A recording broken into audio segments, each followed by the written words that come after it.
Okay, good evening, everyone. Thank you for joining us today. Before we get started, we're going to have, I believe, Councilman Adams lead us in prayer tonight, and we'll stand for the pledge.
Okay, again, before we get started, I just want to thank Councilman Walker and the city staff and the rest of the council that made this past weekend a very remarkable weekend for Juneteenth, and I just want to say great job on that.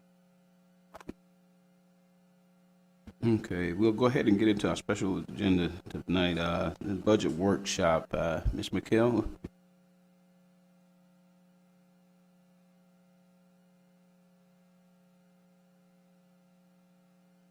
Thank you, Council. This is the beginning of our 2022 budget. I know this is what y'all all look forward to every year. I'm sorry, Mikhail, could I just kind of introduce this to let y'all know that this is kind of a pre-budget workshop. It's a high level. We're not going into the weeds on a lot of specific things. It's not going to take a lot of time. It's just to introduce you all to the beginning of our budget. If we did it last year, we want to, there's some things we want to accomplish. Mikhail is going to go over the things like revenue projections for the next year coming up in 2022. And she's going to go over revenue in all categories, water, sewer, and that. She's going to, and general fund. She's going to go over expenditures, kind of what we think we're doing. We want to do. We want to come away tonight with some ideas of what you want us to do, some parameters, like she'll go over our assessed valuations, tax rate, and current tax rate, our debt fund, and everything. And so we kind of want to know. We have several departments asking for people. We have some raises built in. She'll go over that, and tax rate kind of thing, revenue. That's part of the revenue. We want feedback from you on especially what the parameters are that you think with the information you're getting tonight. So rather than go into each department talking about things, it's going to be a high level look at it. Then we'll get the information tonight from you. We'll be able to go put together a balanced budget and bring it back to you in July for us then to sit down and look at a proposed balanced budget. But this is kind of looking at all the elements that go together and the information we have right now. So now let me introduce Mikhail. I should have started that different. Thank you. Can you please bring up my PowerPoint? Thank you. So I want to start off, I always start off with talking about kind of how we expect to end the year, kind of where our reserves are. And so if you will, next slide, please. Our reserves this year started out with $2,507,619. I think that's kind of where we'll probably end up at the end of this year, at about 21.2%, about 76 days. Our policy is mandatory 16.6% or 60 days. We'd like to get closer to about 90 days or 25%. So we are kind of getting, right where we are, about 21%. I don't project we'll add too much to that fund balance this year with COVID and the fact that we've really kind of hit pretty close to where we want to extend. We probably won't grow the fund balance too much this year. But our goal is to try to maintain what we had this past year. But one thing that we will promise, that every year at the end of the year, we will add to the fund balance. We'll have money left over from our budget to add to it. We're not going to go over it. That's my promise. So as we move on into the general fund, as you all know, general fund revenues are supported mostly by sales tax, which increased last year by 4%, and that we generated about $200,000. In 2021, it increased about, right now we're looking at about 12.48%, which is about $450,000 through 6 months, that's what we did our budget amendment on. And this continues to be like the largest source of revenue for the city. So right now, sales tax, again, being up nearly 12.48% over budget and about 14.6% over 2020. We're actually projecting a very conservative 8% for our budget. So we're going to add about $400,000 to the 2022 budget projection numbers. Do you see within the sales tax increase where that's being driven from? Do you know what particular part within there we're seeing that revenue increase? Some of it's due to some of the new values, businesses that we've added. We've added Arby's, we've added several different new businesses. I can get you like very specific new businesses that we've built. Captain D's, several other new restaurants downtown, some fast food joints that have been added to the city of Mount Pleasant over this past year and the year before. Some of them are generating some significant sales tax and will continue to provide a stable sales tax base for Mount Pleasant. That's why I'm confident in these numbers. Thank you. You meant fast food restaurants, right?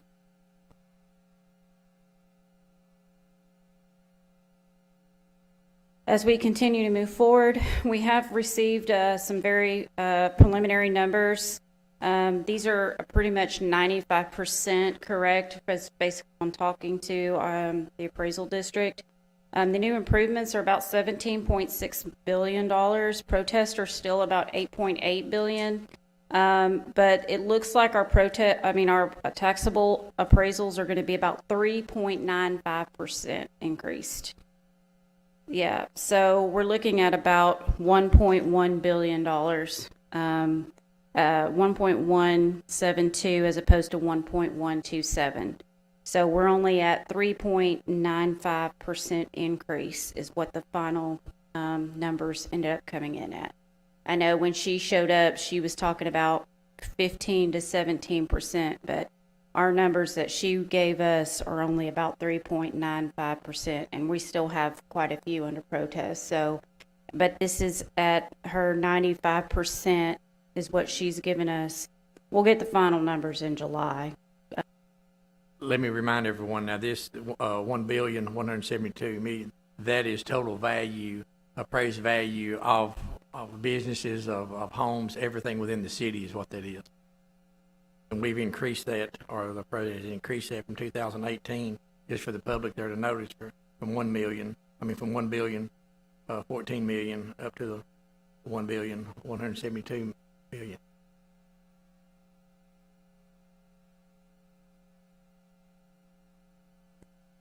So we're looking at again only a 3.95% increase. So it's not as much as we were hoping for. When she came and did her appraisal, she was talking about 15%, but we didn't realize that. So the next slide, the property tax, again, that's 25% of our revenue. The tax rate last year was reduced a little bit, and before that it had remained steady for 2 years before it was increased to cover the park debt out on the park. And then we have pretty much absorbed the park debt into the M&O. M&O hasn't really increased that much. We are proposing to stay below the 3712. That was done before 2 years ago. On this rate that for this year, the M&O would slightly increase just because we are now really taking on the new park. We are going to be taking on the full maintenance and operation of that park. And the debt rate would decrease just a little bit because the way the bond was set, the park debt actually did go down a little bit this year. The actual interest did. So we always set the debt to pay exactly the amount that we need. And then the cemetery rate would stay the same if that was what y'all wanted to do. Miguel, what do y'all project the maintenance of the new park? What do y'all project the yearly maintenance on that? We are still working on what the total of that would be, but we did, later on I'll have some slides on that, but on how much we have put in for the maintenance on the park. The current budget that we built on the tax rate is 0.3695. And this right here would be a revenue increase of about 63,000 for new value, 180,200 with existing taxes, and approximate 33,000 going to the cemetery. The effective rate, based on my calculation, again, this is really very much estimated, and based on these preliminary numbers, we won't get the final till July 25th, is about 0.3549, with the voter approval rate being 0.3667. Last year's rate was 0.3652, so the rollback rate being 0.3819. So we would like to be a little bit below that, and just so that we would have the money that we would need to have our tax rate. So it would really be the voter approval rate plus the cemetery rate's what we're asking for, which is the 3.5% this year. We're talking about a tax increase of 3 point. Yeah, it basically would be the voter approval rate plus the cemetery rate. General fund revenues, here's kind of a look at what they would look like. We have, you'll see that overall revenues for the budget 2021 versus the budget 2022 is a little bit decreased. That's mostly difference in the grant income of $704,235, the CARES grant that we received. Overall, it's very conservative estimates on everything.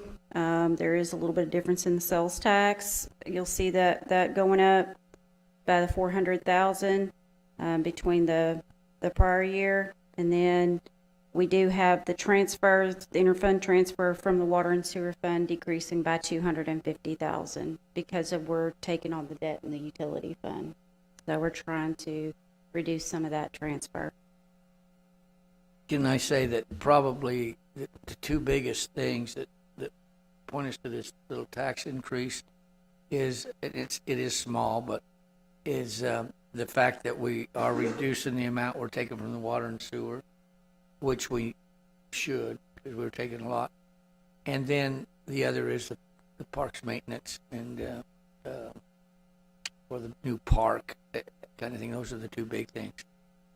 And then, of course, we've got some raises in there. Our tax-supported debt this year, we have a total of $15.9 million in tax-supported debt. $5.4 million, that debt that's coming out of the street. The next year's debt payment that's due is $793,600, and $451,613 is the street amount. That if you look at what our total general fund expenses are, you'll see that the expenses this year are about $200,000 below the 2021 amended budget. We're pulling building maintenance out into its own department, but if you look at each department as a comparison to the amended budget for 2021, you'll see that there is a decrease in each department.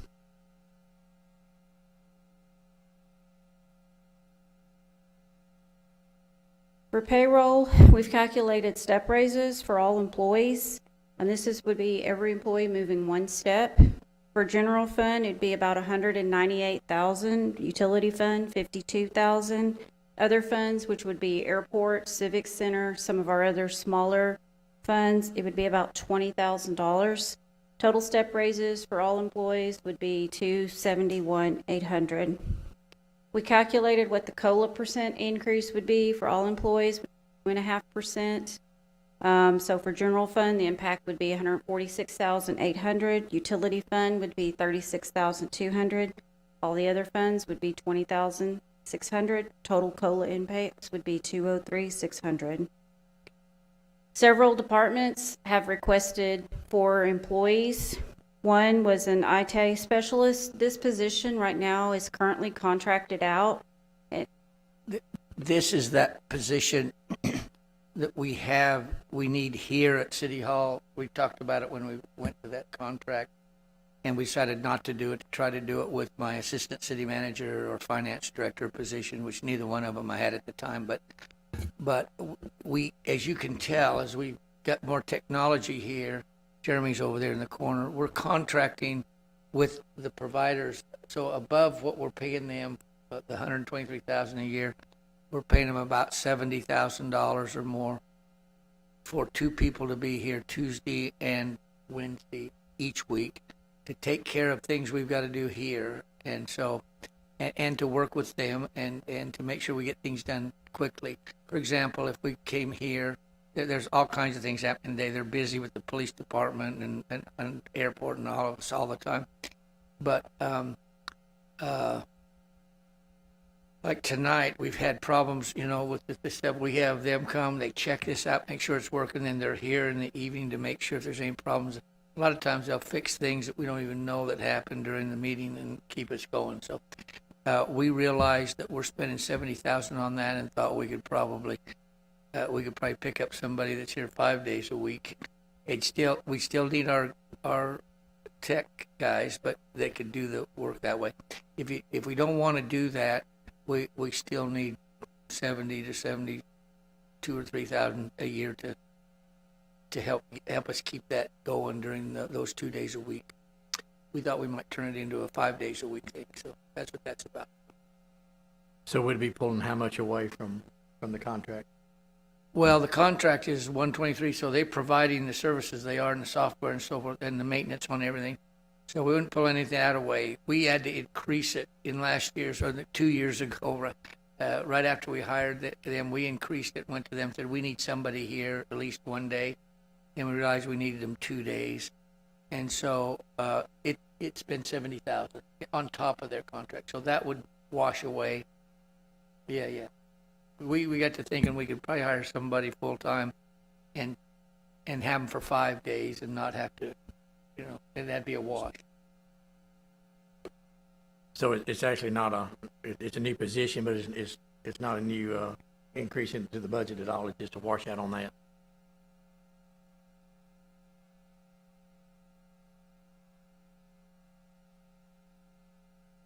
Animal control is asking for a kennel tech to help them over in the animal control building, basically to help with the operations of the animal control.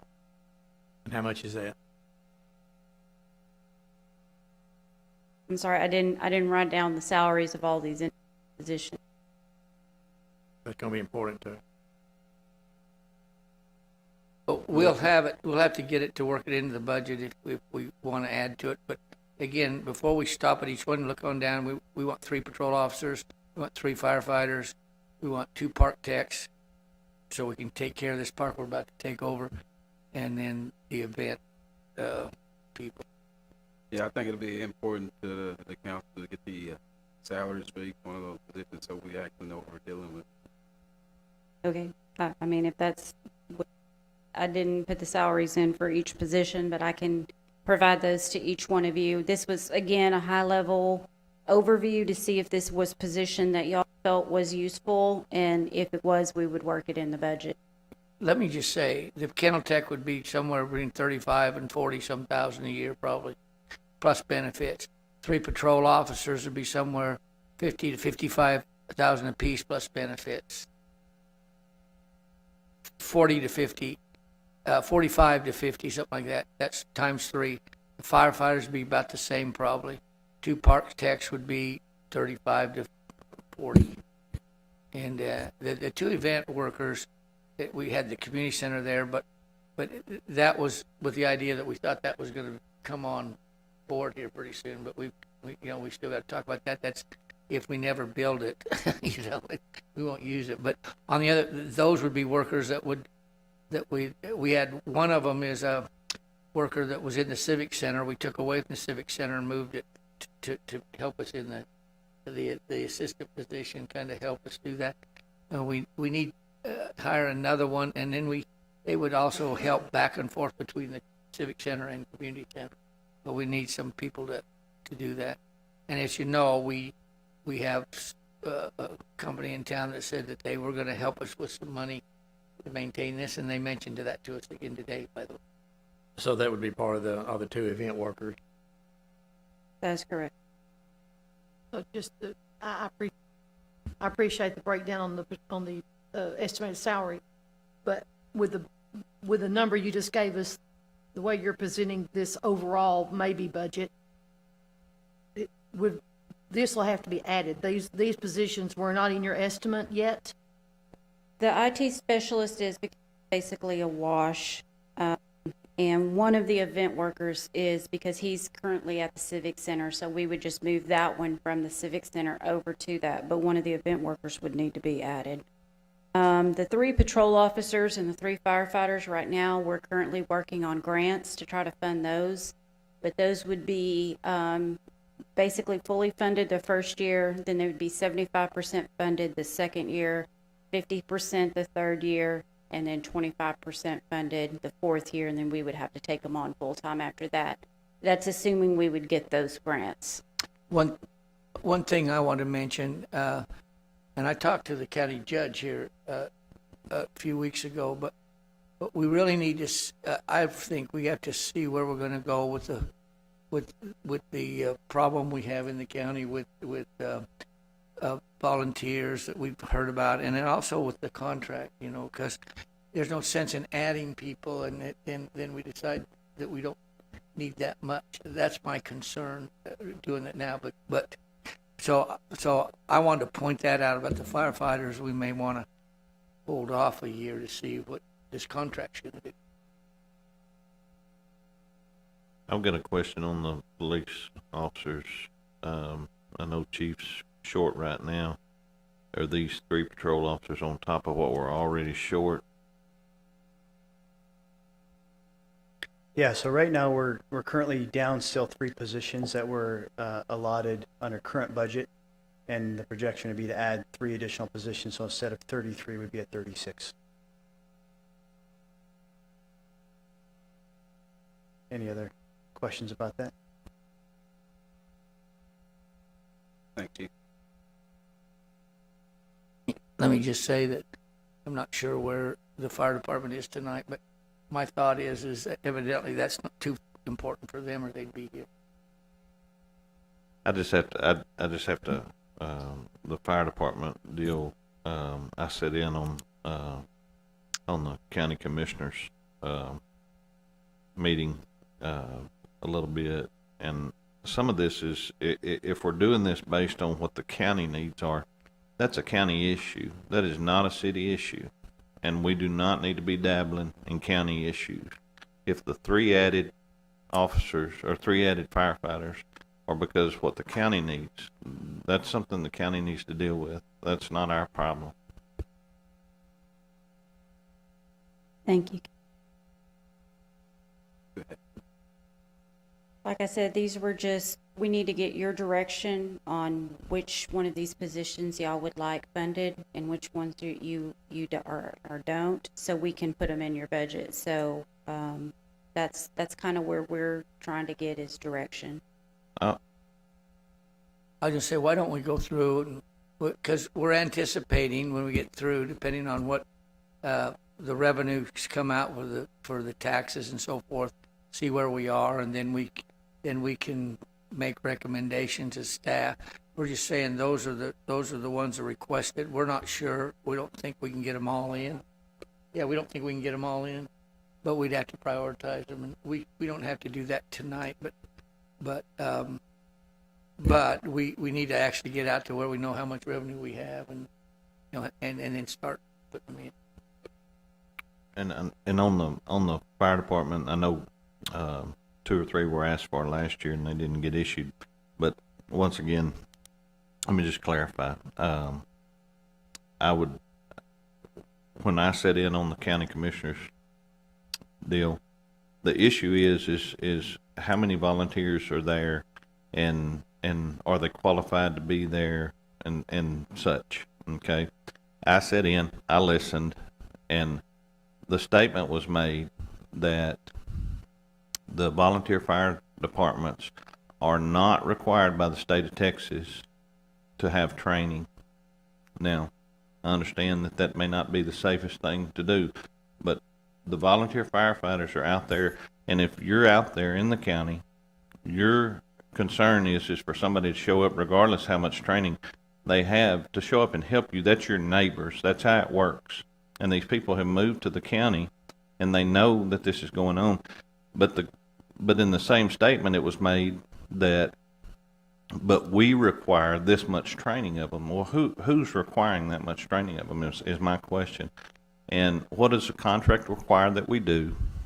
And are we abiding by the contract? Are we going above and beyond the contract? If we're going above and beyond the contract, are we getting that money back from the county as well? I mean, and my concern is our city taxpayers funding county issues, and that's not correct if that's going on. So those are some issues that need to be discussed about this before we start talking about how many firefighters we add, if we add any. I think that we've thought, since I've been here a couple of years and we've talked with the chief, the thought is if we keep fighting the fires,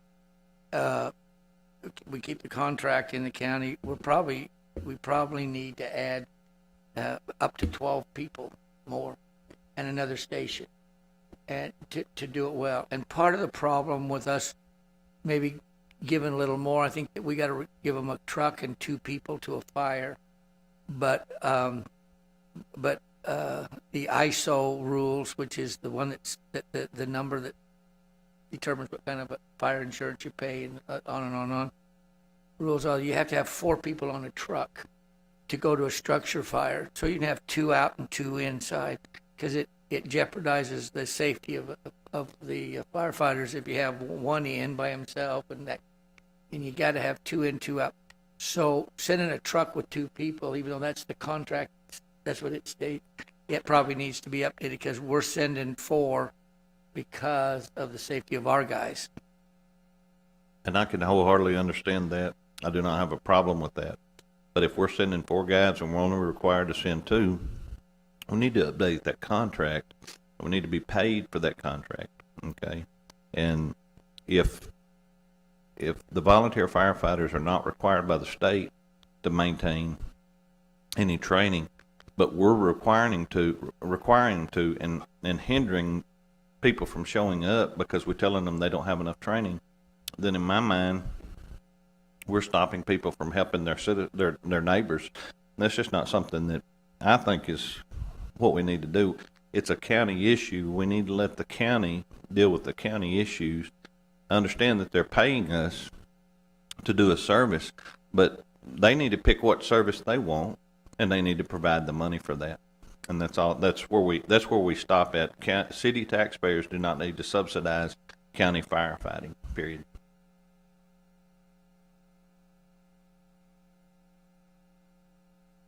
Well, I know that we thought that. By the way, the county hasn't.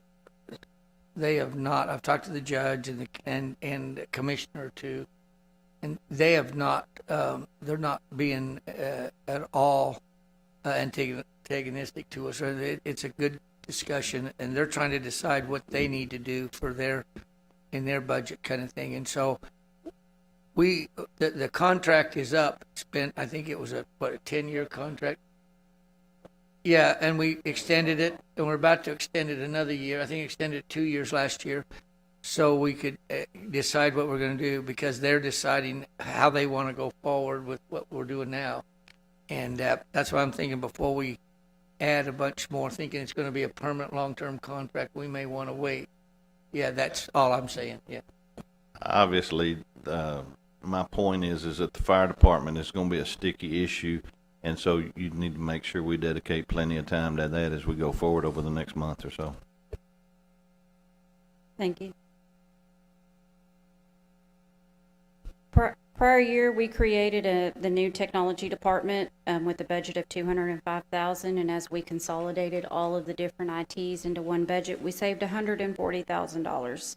And the department data processing included the court software, the STW, Datamax, MyGov, Ledio, and then we this year we're adding a computer replacement program of $25,000. Basically, we're going through deciding the age of each of the computers and replacing them in the order that they need to be replaced, instead of each department deciding which computer needs to be replaced. We do have some aging computers in the city that need to be replaced, and so therefore we're going and putting all computers on a 3 to 5 year replacement program. Also, we have a capital of $75,000. This is to replace switches and servers and things like that that need to be replaced within the city. New things we've asked for is just the specialists this year. Again, this will just be a wash. Other than that, the IT department is holding very strong, and we do appreciate you allowing us to. And let me tell you about when you all were the council that created the new IT department, and if you remember, they came in. I remember it was 123,000, and they were maybe 11 or 12,000 higher than the annual contract of the other one. But what we didn't know then was all the things that weren't in the contract that we were paying for. That's why Mikhail says, we actually, by creating that, we saved $140,000 because we didn't know at the time all the things that weren't being covered in there that we were paying extra for. Hey, so, Mikhail, in the capital, you said 75,000. I thought within the past year we had already been working on replacing switches and routers, et cetera. We had talked about that over a year ago. So I thought that was already being done or already completed. So what is this additional switch and servers we're talking about? In fact, if you remember that they prioritized what we need to do, and we had to do some right away, emergency, because they're about to fall apart in the police department. I don't think we replaced all of them, so that's what we're talking about. And we didn't have any money in there for replacing old computers, because we really had to kind of start over again and put the whole system in place, and new firewalls, and you were there. And by the way, they did mention to me, and you did too, Henry, that they were probably ready to come and sit down and do another review and talk to y'all. We'd come to here, but we had said that maybe they'd meet with you and Councilwoman Spruill. So they're ready to go over that and review what they've done, what they're going to do. But there are still there were some switches that weren't that bad off that we didn't change out. We did some others that were kind of a priority. And so now they're just going through to get it all done.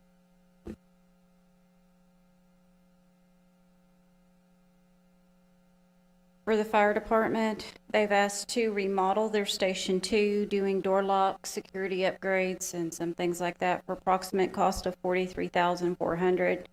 And they've asked for a county-wide fire protection study of $57,000. That $57,000 study is what we paid back in 2013. I've talked to the chief. We're thinking that actually, we know this last year we need to do something. We're not sure if we need to hire anybody to come in and do that. We take the one we had, it's basically to talk about, we already know what, how many people we ought to put on a truck and different things like that. We probably need to know, see what the county wants to do. And we're not sure that study actually needs to be.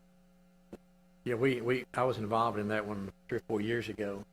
And I was sure think we could take that and hone in on it and see what 57,000 at that time. The city and the county both contributed to that, and it was needed at that time to give some direction.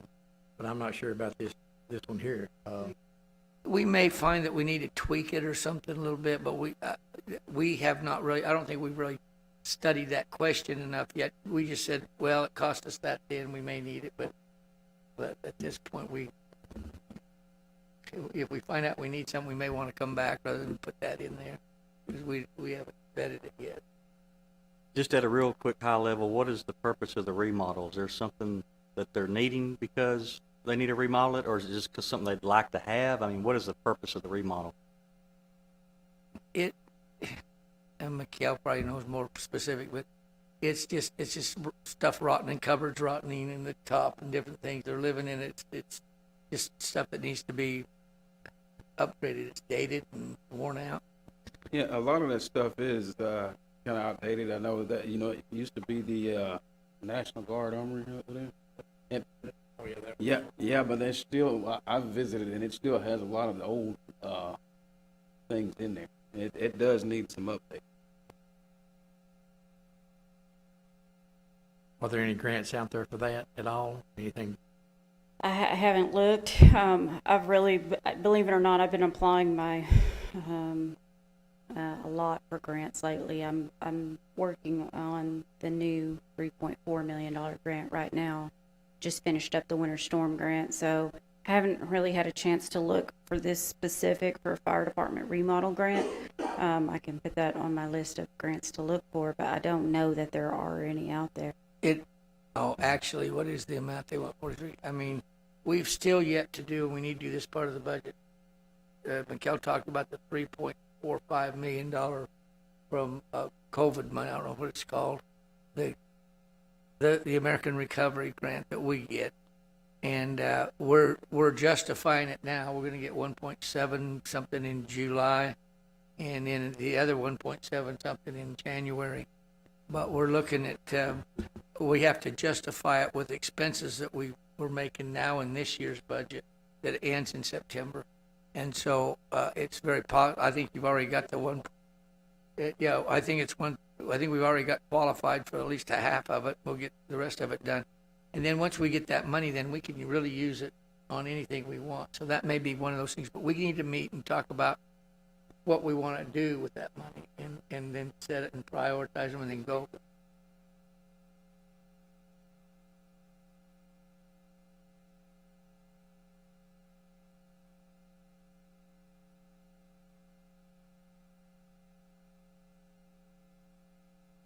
For the police department, they are part of the enterprise program now, so they're getting 2 new vehicles, but they'd like to update the equipment in those 2 new vehicles. Currently, they take the equipment out of the vehicles that they have and put it in the new vehicles, and like the radios and some of the stuff.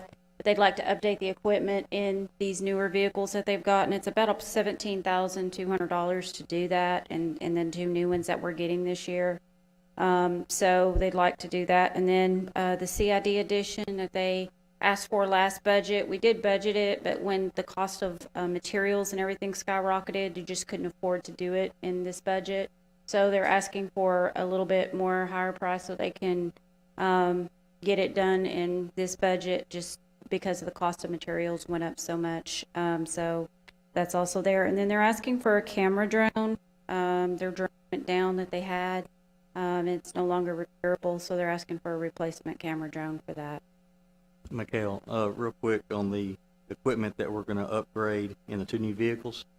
Isn't there a program out there that'll buy back the existing equipment? Because some of the smaller departments would maybe benefit from that, and we can maybe sell that back to them.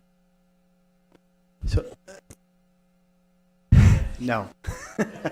So some of the equipment may be, but the problem is new body styles require new equipment, and with part of that is also if we're looking at 3 additional patrol officers, we would need additional vehicles for those officers. So when we put the vehicle under the enterprise fund, in order to outfit the vehicle, that requires additional money as well. So we have the vehicle cost that we pay, through enterprise through our contract, but the equipment cost is totally separate. And so we just, for example, we just sent the vehicle that the Tahoe they had for me when I came, we had one of our canine trucks went down, and we sent it out to actually turn my Tahoe into a canine, because you just can't get Tahoes at car dealerships right now, black Tahoes. a lot of that equipment wouldn't convert because it was an older body style. And so we had to purchase several items of new equipment that will match the new body style of the Tahoe. So that's kind of where you see some of those costs come in. Right, but what do they do with the equipment they take out of the older model vehicle? It should still be able to, fit in the same model that another department still has that style of vehicle that they could, benefit from that. Yeah, I'm under the assumption that that goes to our auction and it's auctioned off with other equipment, so. Since you're at the podium, just as a general question, what benefit will we receive from adding 3 new officers? I'm actually glad you asked that. So one of the things I looked at when I came in was call volume increase over the last 5 years. And what you see is in about 2016, we started getting the 911 calls from cell phones started being able to be tracked and located, and actually with quite precision over a couple of years. We now respond to about 3,200 911 hangups a year, which was about a 30% increase in calls for service. So we're looking at changing our policy to which ones we respond to, but we actually respond to about 3,000 more calls a year just in 911 hangups, let alone the other calls for service. So last year in other calls for service, we saw about a 9% increase. And this year we're currently on track for about another 9% increase in all calls for service. So our dispatch center over 2 years has seen about an 18% increase in calls, 911 calls. And our officers are also responding to about 18% more calls for service. So that was the reasoning for that increase in officer respondents.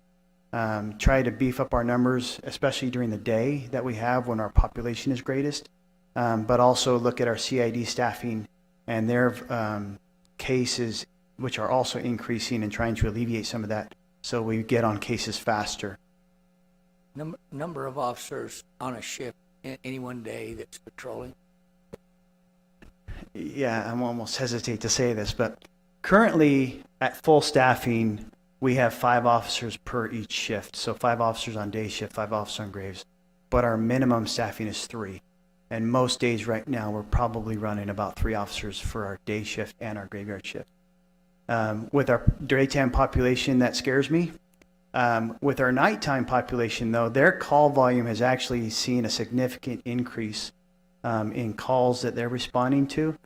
But on that graveyard shift is where you also see some of our more serious calls.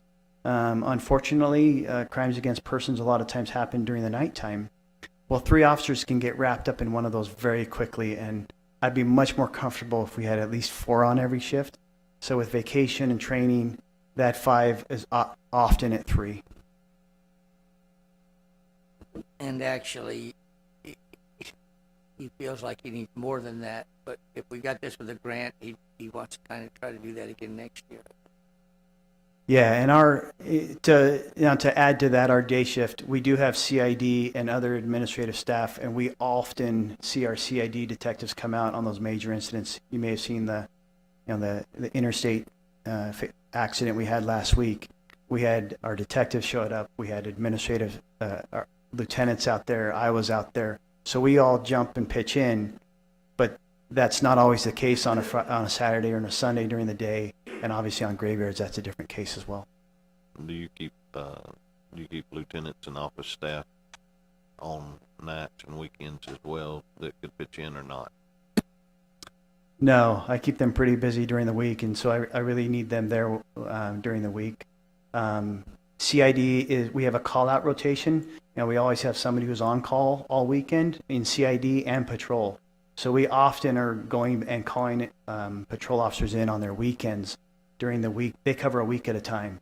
So they have to be on their phone and available, and then CID is the same. And if that person who's on call has already been sent in, well, in a major case, we'll call in the whole unit. But there's always one person who's on call for each weekend and night.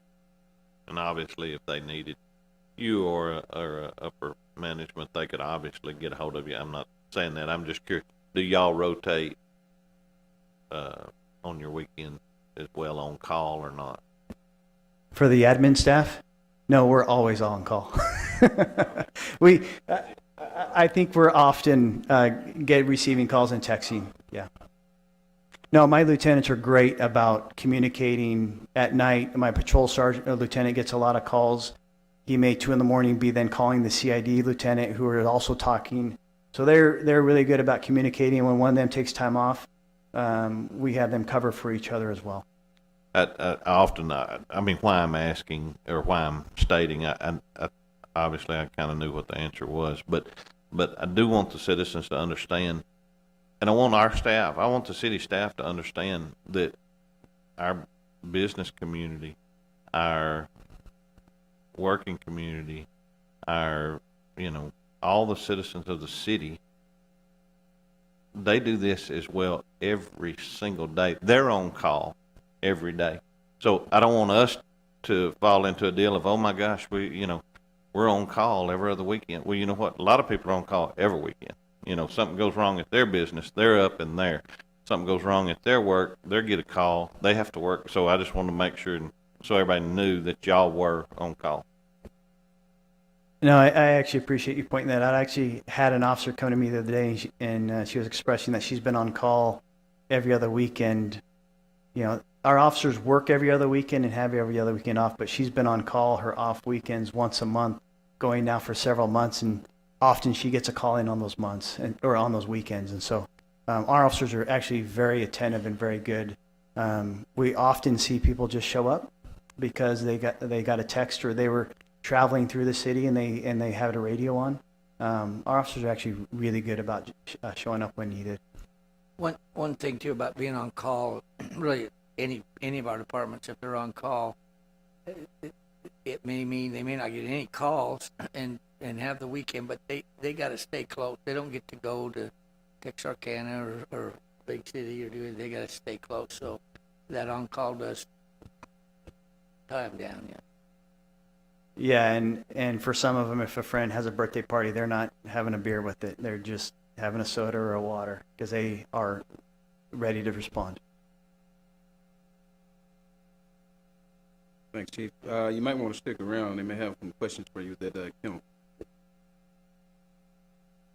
Yeah. When you go, he brought Lieutenant Nichols here, and so Lieutenant's prepared to answer all these questions when Chief leaves.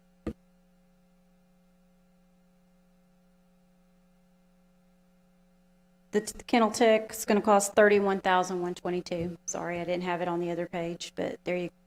Will it be two-legged or four-legged tech? It's a two-legged tech. I'm going to be pretty sure about that. Remind me how many, Is of the four-legged. I'm sorry, I didn't have it on the summary page. Next time I'll put them on the summary page. how many do we have right now? How many techs? What's our personnel out there though?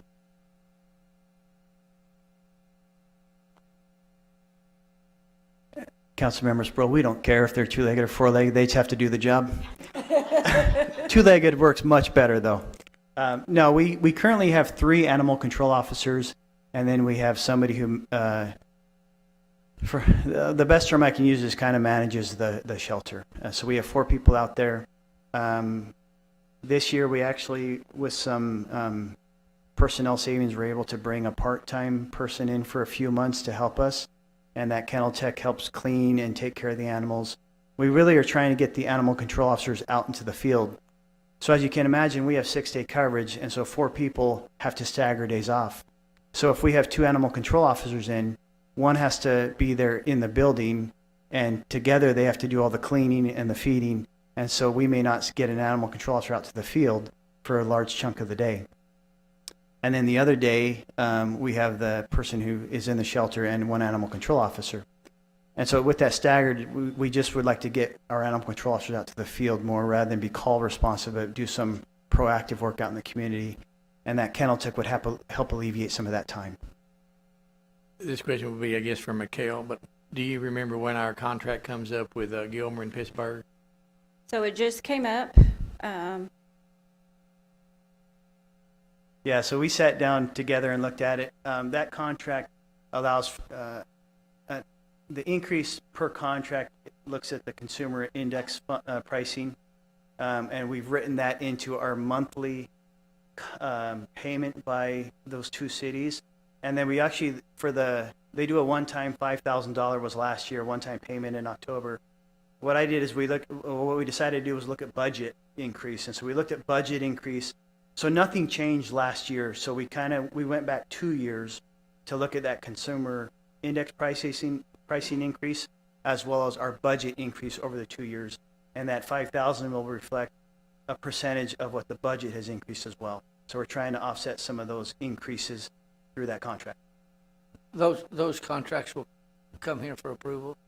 Yeah, they've both been drawn up. I mean, I haven't reached out to Gilmer and Pittsburgh yet. We'll go down and show them those contracts. I want to explain that increase so they don't think we're just trying to scam them out of an increase, but explain those, and then as they look at those, then I'll bring those to you for the final approval. Hey, Chief, question. I noticed in the slide you got that pretty sign there about animal control, leash laws. Can you give me an example where we have any of those posted? 'Cause I know, like in my neighborhood, I don't see that sign, and we've got people that walk dogs, some with leash, some without leash. Are we planning to distribute some of those in neighborhoods, or is that just a pretty little picture we put in the slide there? Well, McKellen informed me that was at one of our parks that we have that posted, but yeah, we don't have them in neighborhoods, though. We do have the city ordinance. We can probably put some in some of the subdivisions, I guess. Sorry, I was going to make a joke, but yeah, we can, if that's what you want to do. I was going to talk about an increase in budget, but no. That's not a joke, though. But the leash laws with dogs, especially little kids, I've seen them where the dog wants to run and play with it, and the kid's running scared, and the mother's screaming, and the owner saying he won't hurt them, and so keeping them on a leash is good. But joking aside, that actually is one of the reasons I would like the animal control officers out in the community more. They can speak with people. We don't have to issue a citation for that, but we can talk to people and just say, hey, and so I would like them out more often. I think so, and probably if you're wanting to do them in the neighborhoods, the local HOA could probably get with us and tell us, hey, we could like to put that up, maybe we split the cost with them or something like that. It won't cost very much to put that sign in the neighborhood. It won't cost it. Yeah. Well, I can tell you, like already in my neighborhood, we already have, when you come in, there's already a pole, like the first house down on the right, that says slow children at play. It could be attached to the same existing pole. No, that wouldn't be a big deal.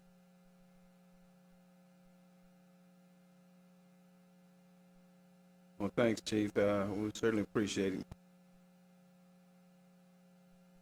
So for the Parks Department, we did put $100,000 in for the new park to just do maintenance on the new park. We also added $100,000 for new playground equipment. Last year we had about $40,000 in there for maintenance of the parks.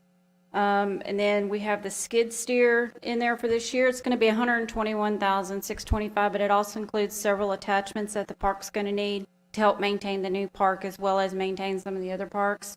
And then also we put $100,000 in there to demo the pool. As y'all know, several years ago it broke out there, and there's some pictures of the broken pool. So that's what we've included in the park budget this year. And so we had to have added that for the. Does the $100,000 that includes the demo of the bathhouse too, or is that just the pool? And by that's not the skid steer. The one we have would need is the track on it. That would include the bathhouse and everything involved with the pool. Ricky, is that haul off, or what are we doing with that? Haul off, backfill, everything. Yes, sir. I figured it'd be a lot more than that. So we did have 3 bids, and that was the lowest one, but they were competitive.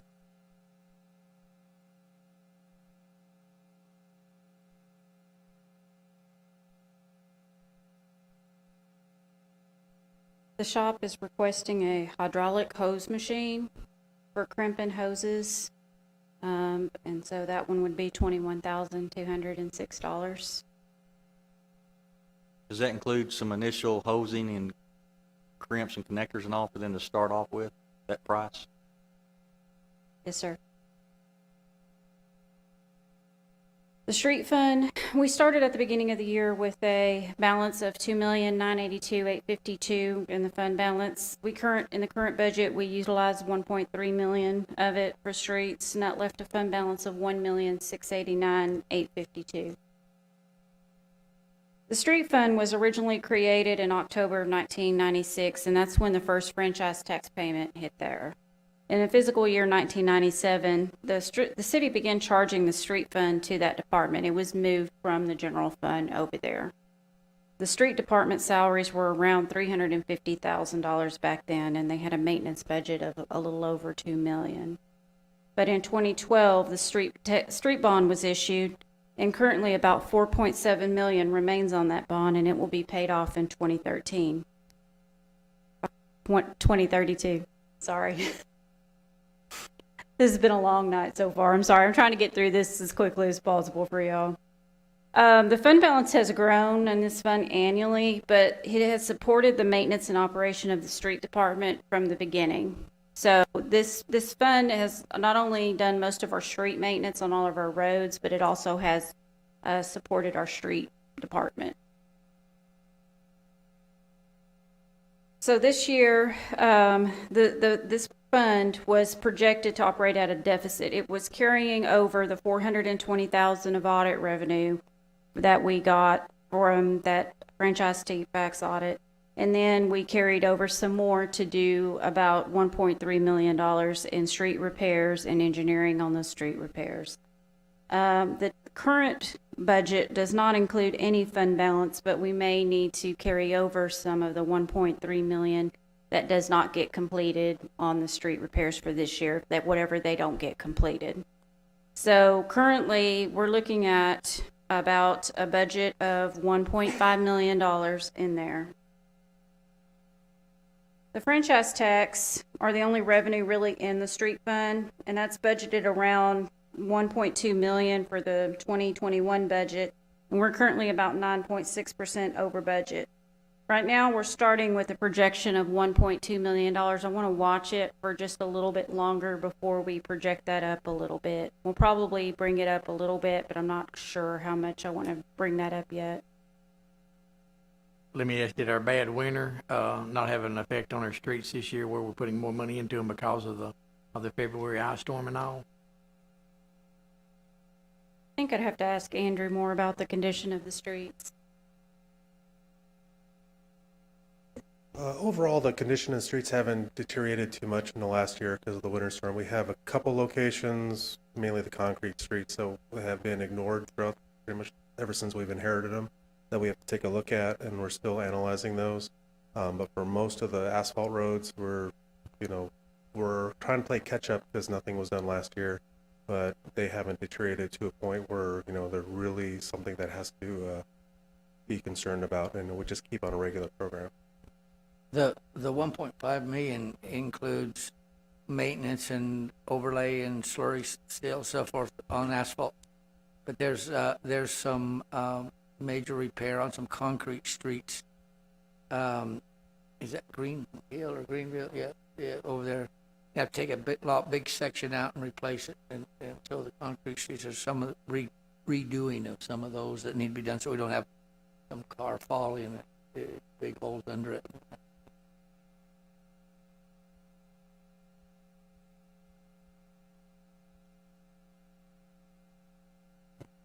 The street fund expenses include a general increased engineering of about $50,000, Christmas lights transferred to tourism of about $200,000, and then a salt spreader of about $23,861. Boots and bells.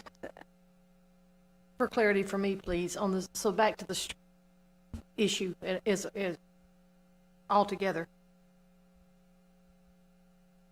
We're operating at a deficit. Are we going to continue to operate at a deficit, or are we trying to make it up from, because apparently the franchise is not enough to fund it?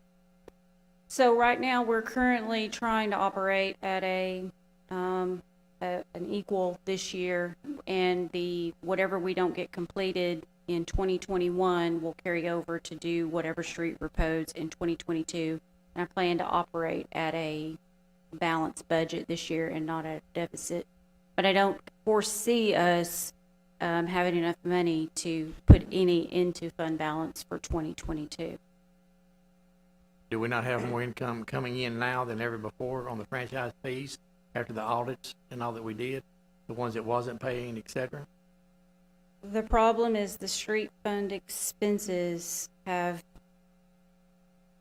What you're talking about is we're still working on, it's a longer thing because we've got our attorneys working with attorneys. You're talking about the franchise.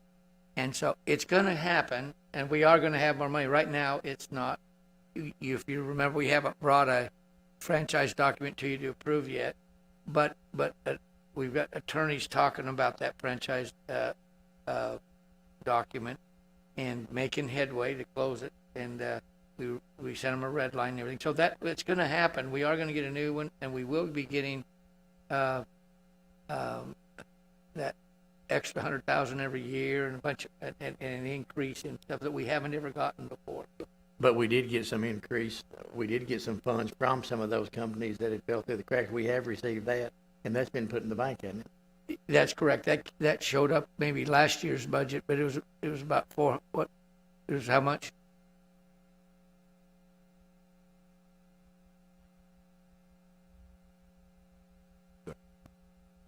yeah, that 420,000 was what we used towards the 1.3 million improvements that we did this year.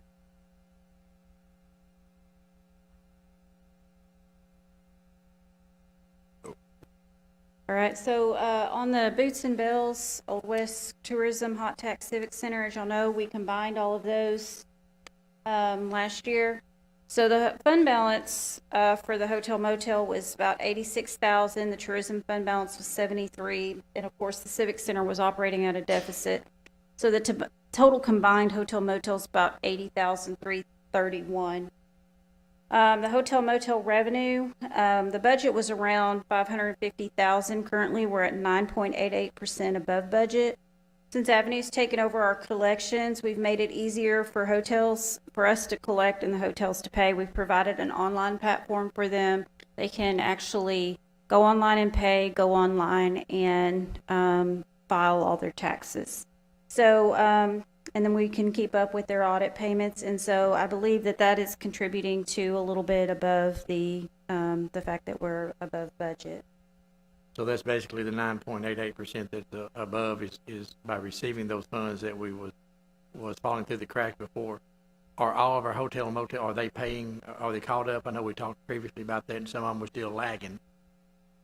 We do have some of the smaller ones that are still a little bit behind, but we are reaching out to them through Avenue to catch up on them, and they are paying the penalties when they do fall behind. So we are getting a little bit of penalty money when they do fall behind. Well, that fund should increase. As we know, with COVID over 2020, hotels was down big time. People wasn't traveling, et cetera. Where now, going forward, hopefully that will increase considerably what we get. Yes, sir, it will. So for the next year, we are planning about a 4% increase. I don't want to take the whole percentage up just yet. I still want to be conservative. So we're going to do about a 4% increase. For the Christmas budget, the plan is to include pretty much the same that we did last year with Down Sound. We're doing additional few things in Caldwell Park. I know that there will be a presentation on everything that we're doing on the Boots and Bells. But we're adding another 200,000 to that budget, so it'll be a total of about 360,000 this year in that budget for the lights. And then we'll go from there. I'm sure Mr. Thatcher will bring a presentation on everything we're doing for Christmas. Just a quick question on that, Mr. Thatcher. Would it be appropriate to ask the county to participate in this going forward, to add to our to what we do at the courthouse and all? Sure, we can do that. I mean, they've been very cordial and cooperative with us, and we really didn't have a place to do that other than at the courthouse, you know, the square. So we kind of use their building, so I can, okay. We can reach out.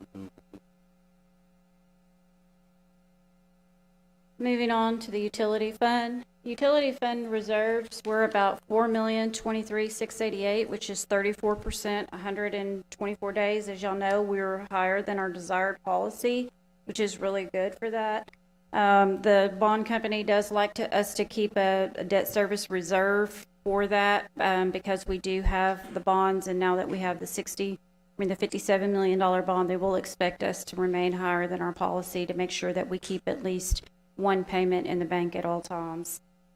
Water sales is the largest source of utility revenue at 60%, followed by solid waste and then the sewer charges. Utility fund. It's interesting. Keep in mind, it costs us more to treat water, to treat wastewater than it does to treat drinking water. So that's usually the other way around. You know, the sewer costs us more. So I've been working with the water rate company. We're working really hard and diligently on trying to come up with the water and sewer rates for the next budget year. So right now I don't have what those impacts would be. So we have estimated what the water sales will be without that. We're about $1.3 million short right now, but this is without an impact for the water rates. So those are coming, and we will have another meeting probably mid-July with the impact of the water rates in here. So right now you're looking at what the budgeted revenues would be without the rate increase. So the utility fund expenses, this includes the debt service from the $57 million bond. You're at approximately 13.57. As you saw, the budget was at 12.1. So again, we're about $1.6 million short. But overall, there hasn't been any major increases other than the utility debt service, which you can see includes the new debt service for the new bond. I just wanted to correct my own statement when I said the sewer costs more to treat. It really does. But in our case, we're selling 4 million gallons to Pilgrims, and they treat their own. We don't treat any of their water, so that's why that's an inverted this time. The total outstanding debt service right now is $61 million. The total revenue debt was 19.8. That's the debt we bought from Texas Water Development Board. And then the 80 million for a total of 80,190,000 is what our total debt is. And then the debt service due this year is 3,238,492. That's what our debt service payment is this year. What the utility fund is asking for this year, they're asking for a clarifier pump replacement, and so that's going to be $114,000. And then they're asking in the wastewater for 2 RAS pumps of $50,000. Both of these is just routine maintenance stuff, Anthony.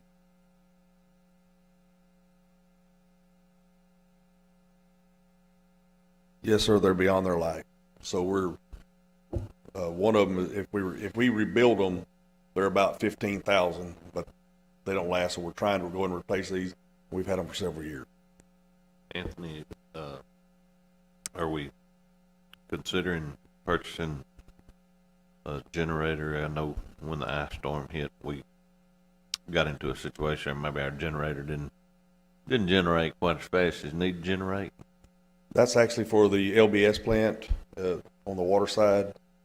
We did not put one in the budget this year. We are looking at trying to do that, but they're very costly. I was thinking that was something that was looking into the fund there coming from the government that was going to fit the criteria. I'm working on a grant right now. I'm in the middle of the application process as we speak for that. So we're working on it. So if we can't get it through that grant, then maybe we'll look at it through another grant. But I am actually in the middle of applying for a grant for that specific generator. I was just going to ask, Anthony, what's the lifespan on the pump? We've had these pumps for about 20 years. So there's a long lifespan on them. It just, they've had it. The plant's been up running since, I believe, '99. So, All right, thanks, I appreciate it.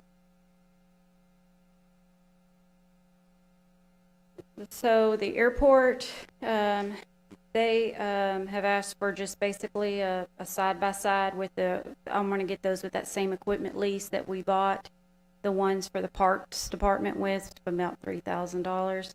And then they've asked that we continue the match on our grants, about a 50-50 match. And so we've done a lot of our maintenance and repair work out on the airport with that grant. And so we will do the application for that as well and continue with that. On the,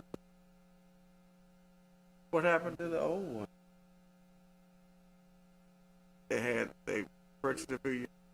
we have it out at the park. Is that where it is? No, the airport never had one.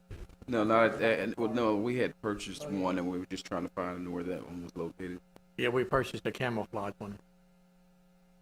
So I've graciously handed that over to Anthony's department. They were in need of a side-by-side, so. They use it out at the wastewater plant, is that right? The plant?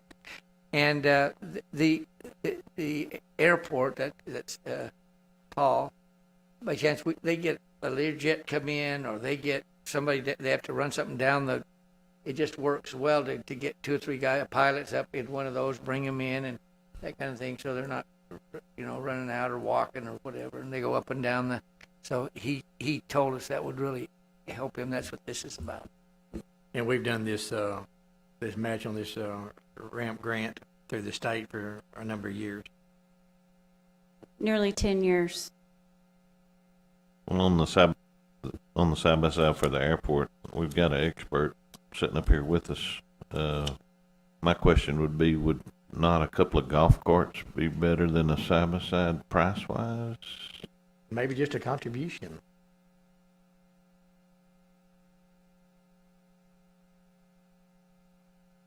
If it's just to transport people, yes. If they want to transport any kind of weighty equipment in the bed, then it would just depend on how multi-purpose they want it to be. I think we're talking about, we'd want a 2-seater, and not just the front, but 2-seater, and then we'd want some in the back to carry luggage and stuff.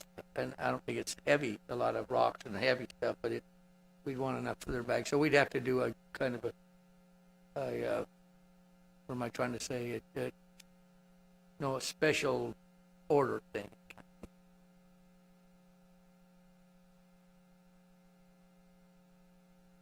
And then there's their budget this year. Hopefully we'll bring in a little bit more from aviation fuel this year. The cost of aviation fuel's gone up, so with the cost of fuel going up, of course, the revenue for aviation fuel will go up a little bit. Right now we have a little bit of a surplus, but we haven't finished moving the grant match over. Once we do that, then their budget should balance out to 0. If y'all have any questions, let me know. Well, thank you, Mikhail. If the council has any more questions at this time. This gives us something to chew on. And I think now that you see where we're going, we can go forward and put a budget together and get it to you, and then we come back and do a little more detailed look at it. If there's any of this that bothers you, just let us know, because we're going to go forward to create a budget. And we do have to prioritize some things, and we'll do that and submit something that works. And then at that point, we can take something out, put something back in, or do whatever you want to do. Lee, thank you, Mikhail. I would like just a couple sentence recap, though, because I have a hard time absorbing all this into my sponge. Right now, our plan. Okay. Our plan is to go with the 3.5% to move forward to put raises in at 1 step for every employee and a 2.5% COLA. Our plan is to analyze each position, make sure, prioritize it, figure out which ones are needed, which ones are not, and put those positions in.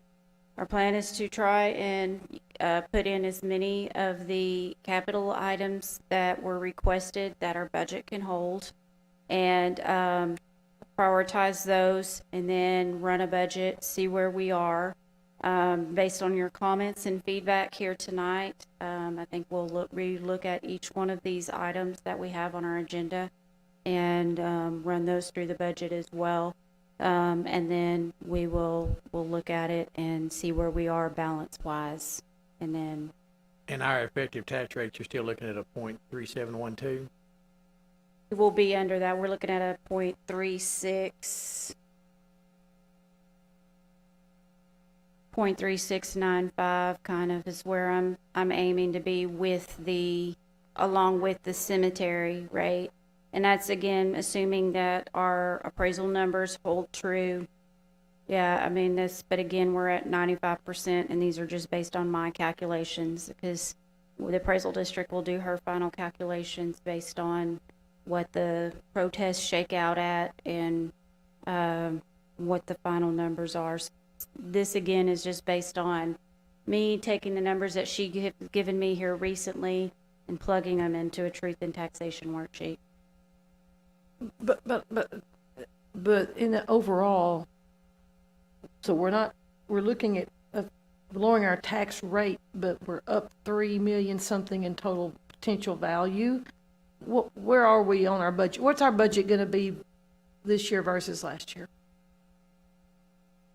Actually, McKellar, we're not at 0.3542 right now, and you're requesting to go to a 3712. We're currently at 0.3652, and I was thinking about going to 0.3695, which is a 0.005. It's like, yeah. Plus an additional increase on water and sewer, correct? Yes, we would need to go something up on the rates for water and sewer. Right now, we're looking at about a $2 increase in the base rate for 2,000 gallons, and for 5,000 gallons, looking at about $4 increase on a 5,000 gallons. But I'm still playing around with those numbers a little bit.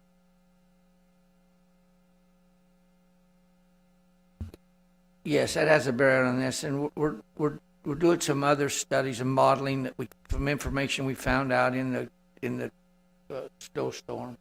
It also will have a bearing on this, and we're trying to get a handle and get that information together, because it's going to reflect on what we do with our water rates. And so we didn't want to bring it up there. There's one other thing we didn't mention that is really, really important, and I missed it when we went over it yesterday and realized And one thing we need to do is look at our health insurance plan.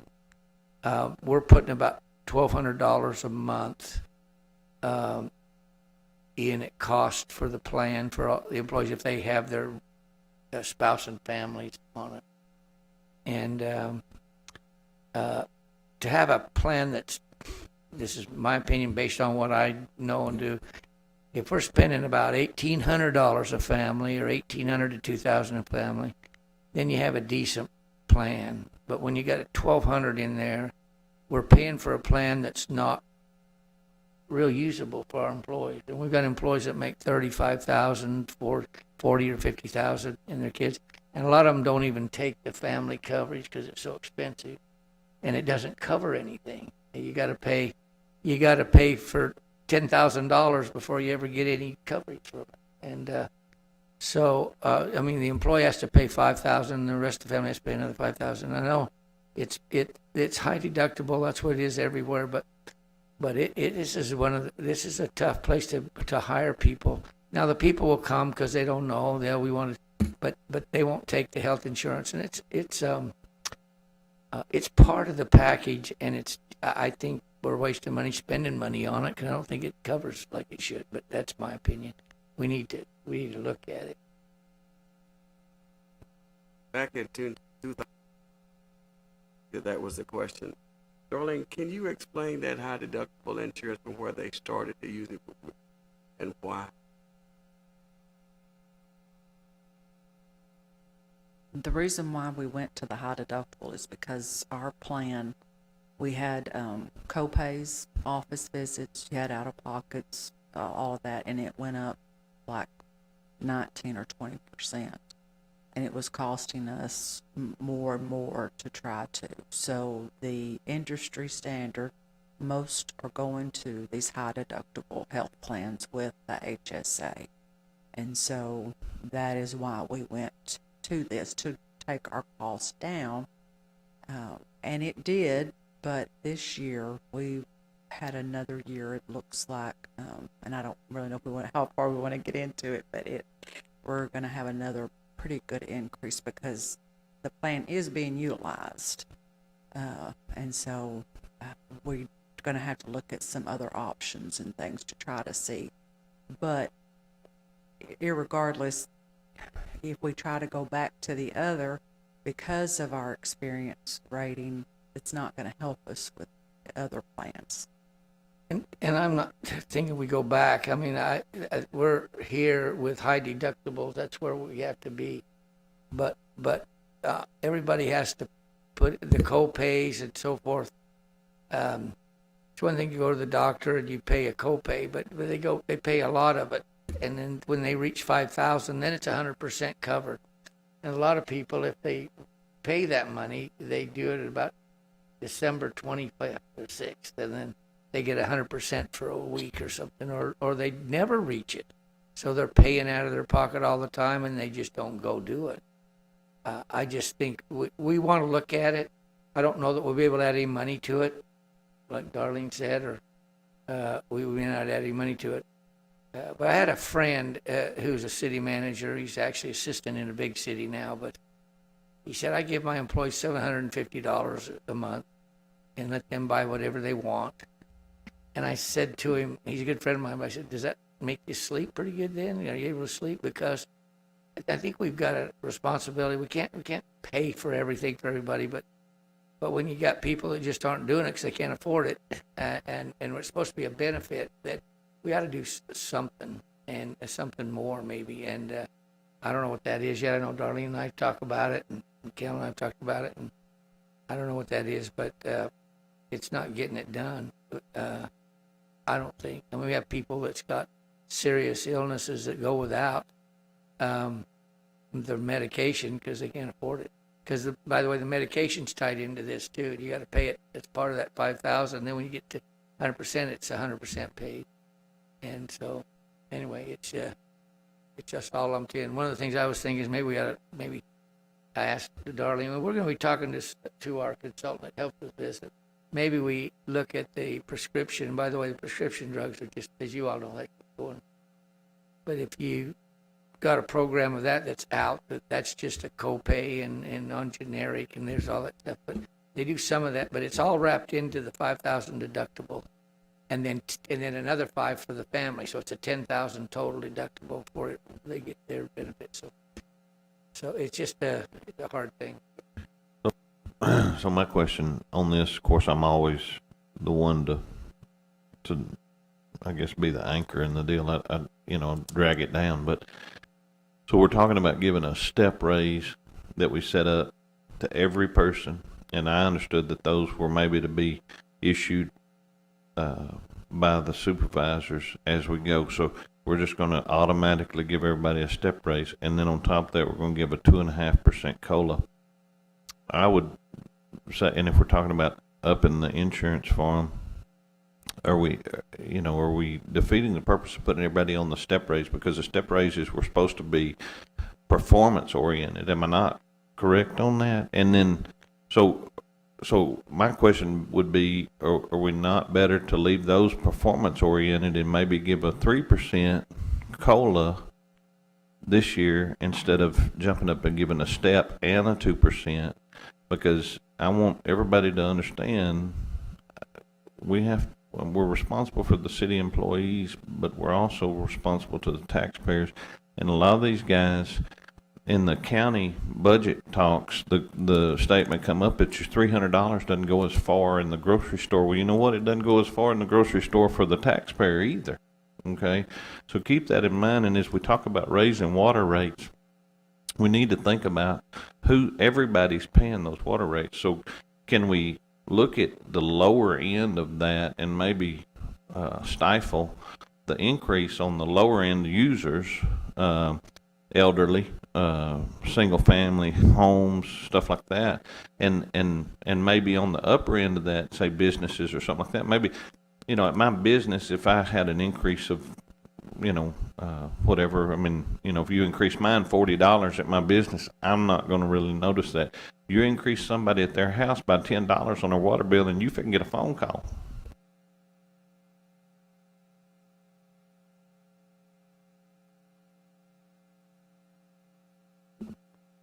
Okay, do we have anything else, Council? Thank you, Ms. Reeves. Thank you. Okay, at this time, we'll be closing item 1 on the agenda and be moving on to item 2, which is to consider approval to cancel July 6, 2021 regular meeting of the City Council. Since this is a special meeting we had to put in, we decided to put in, we know that some of you won't be available the week of July 4th, July 6th meeting, and on Tuesday in a couple of weeks. So we put this here for you just to discuss, and if you want to cancel it, we had 3 meetings this week. We'll just have 1 meeting, this month, 1 meeting next month. Floor open for motion. I don't have a problem with us doing this. We can always call a meeting if something comes up that we need to get together. We can always do that and just to get a quorum together. So that being said, I'll make a motion that we approve this cancellation of the July 6th regular meeting, unless one comes up and we need to have one. I'll second that. Okay, we have a motion by Mr. Tim Dale, second by Mr. Henry DePel. Madam Secretary, please record a vote. Aye. Aye. Aye. Aye. Aye. That motion carries unanimously. We'll now close item 2 on the agenda and move on to item 3. Item 3 is to consider award of bid for entry gateway into the new sports complex.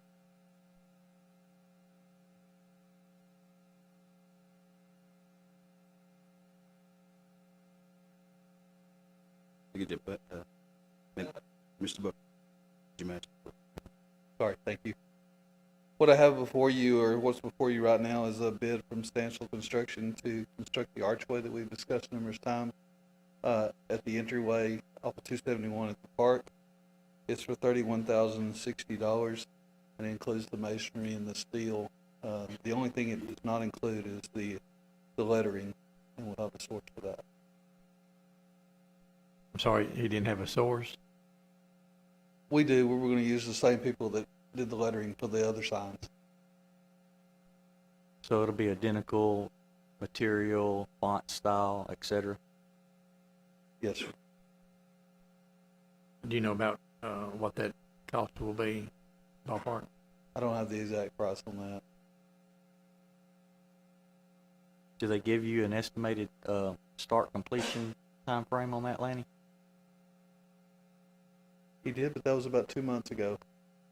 So I my understanding is it's about 3 months, but I can't guarantee that. I know that steel keeps going up, so I know he's going to purchase steel to get started on it. I was going to say, is this 3160? I know you said he was wanting to reevaluate every so many days. Is this 3160 a current price? This quote here says good for 30 days. Yeah. Isn't that right? Yes, sir. And he requoted it on the 16th of this month.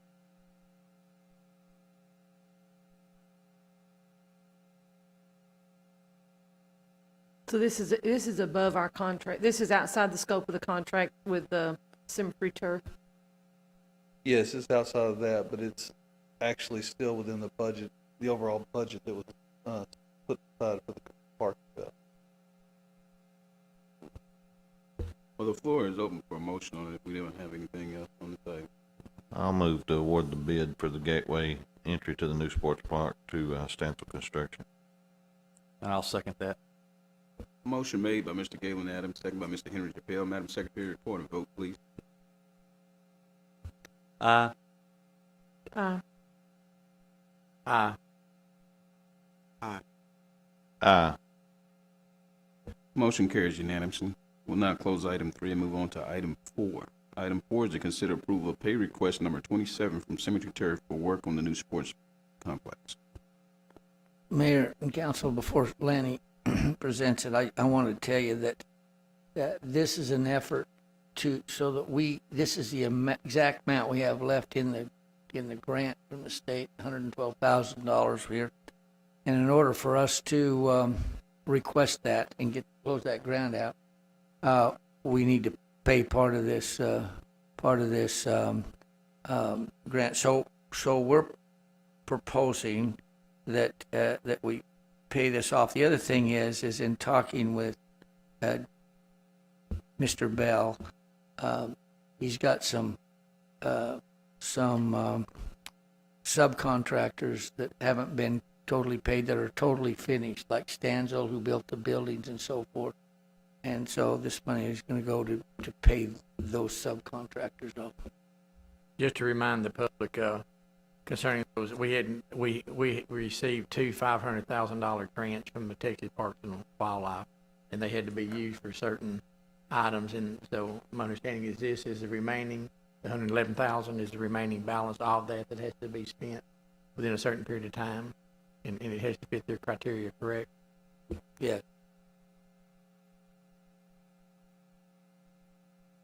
Mikhail, you stood up. Did you have something?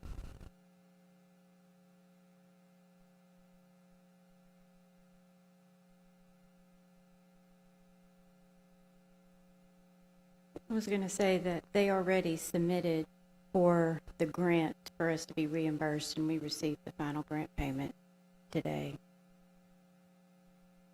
So we've got it. So we don't need this one to get our 111. You and I need to talk. So my question is, Lanny, what scope of work was completed to request this? So if you look at the table back there, what we did is we just zeroed out some of the retainage on some of the items that were already complete. Stormwater plans, storm drains, the pedestrian bridges, the first few items that are on the list over there to come up with this. We're still painting.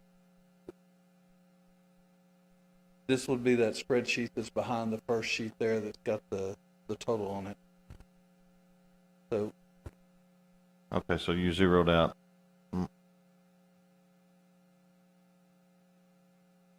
So you zeroed out the retainage on mobilization, planning, erosion control, blah, blah, blah. The earthwork, storm drain, pedestrian bridge. Yes, sir. And what we did is we zeroed that out till we came up with that number that we needed there. Those items have been completed, and then we're still retaining $228,000. What are we, as I said before, 2 weeks ago or 3 weeks ago, 4 weeks ago now, where are we at on finishing this up? I mean, I'm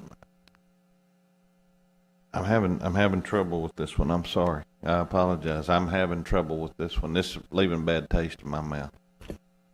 Let me say, first of all, on this, I asked Lanny to put this together so we could get the rest of our grant. And evidently, Mikkel and I, obviously, we haven't talked. I didn't know she'd already had it in there. So the other part of it is we're meeting Thursday with Symmetry and Spencer, William, and we're going to go out and we're going to put that plan together you talked about when it's going to be done. It should be able to be done by the mid-July or end of July. We ought to be able to take it over and get on with doing the things we need to be doing. They're close to being done. They got a punch list full of things that need to be done. They need to pay off some of their subs as well. So if you want to hold on till it's all done, I mean, I thought we needed this to get our grant, and evidently we don't. I move that we table this item until we correct it.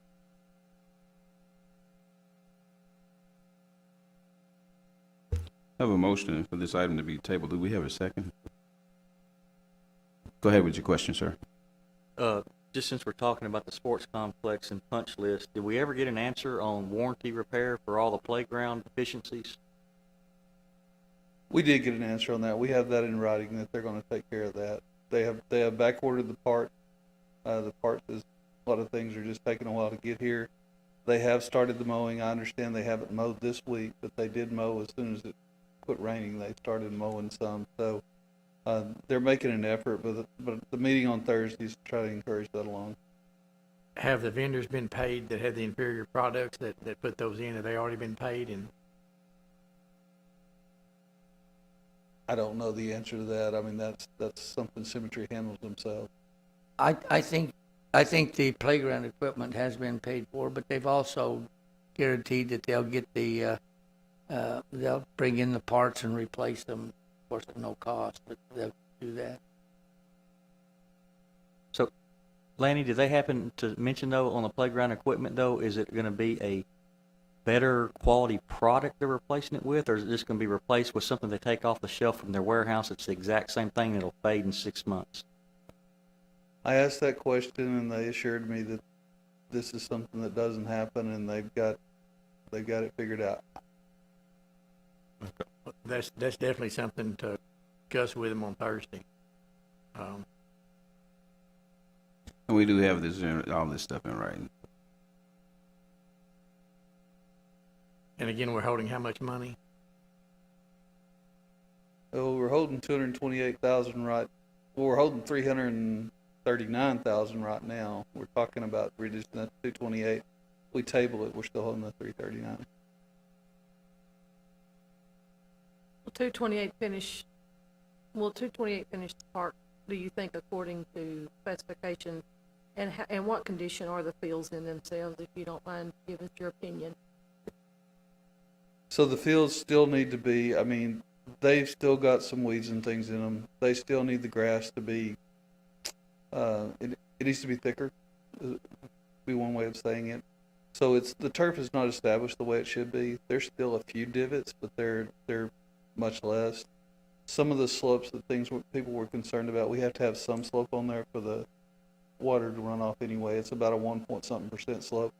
I actually had them go back and survey that to make sure that it was right at that tolerance, that it wasn't more than that. So I feel pretty good about that. I have not walked the fields in about a month to see if there's any more. You know, we had a lot of rain, so to see if there's any more washing because the grass wasn't established as well. But that will be done. Well, y'all are supposed to go out what day? We're supposed to go out Thursday. 1 o'clock Thursday. You think the imperfection in the fields are better? The dips, as I call it, Yes, sir. They're a lot better than they were. And there have been a lot of drainage items that have been resolved in the last month and a half as well.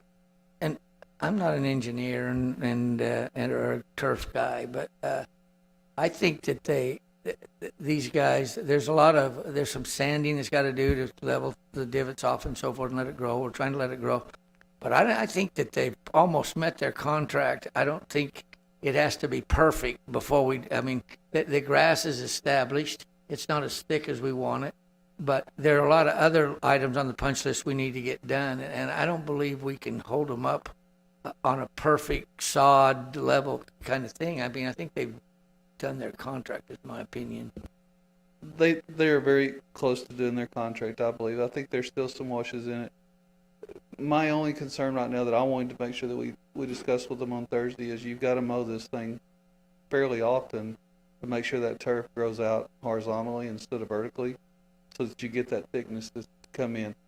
And that's the thing that I'm hoping they'll help us with and I think it'll only take just a few weeks with the fertilizer and the irrigation that's going on and the heat that we've got now. That's the last conversation that I had with Symmetry was beginning of the spring when they went out and mowed the left or something. If you just mow it every week, let's get going and working on it with the weed control and stuff. And so that's what we're going to talk about them now. I don't think it'll take very long to get it done. That's what we're getting into, though. We keep telling them the same thing, and we're getting the same result. They're not doing anything. And I tell you what, I'll second the motion to table the payment. Do we have anything else before I move on? Okay, we have a motion by by Mr. Jerry Walker, and second by Mr. Galen Adams. Madam Secretary, record a vote for tabling this item. Aye. Aye. Aye. Aye. Aye. Motion is unanimous. We'll go ahead and close that item. We'll move on to item 5 on the agenda. Item 5 is to consider approval of city items listed to be auctioned. Mr. Andrew. Good evening, Mayor, council members. What you have before you is the list of items that we are proposing to go to public auction this year. This year's auction is going to start, if approved, starting on June 24th and will run for 3 weeks until July 15th. It is an online auction. All items have been photos taken care of. And in regard to the vehicles, we do have the reserves that have been agreed upon through Enterprise, since it is part of our lease program with the vehicles that we have now.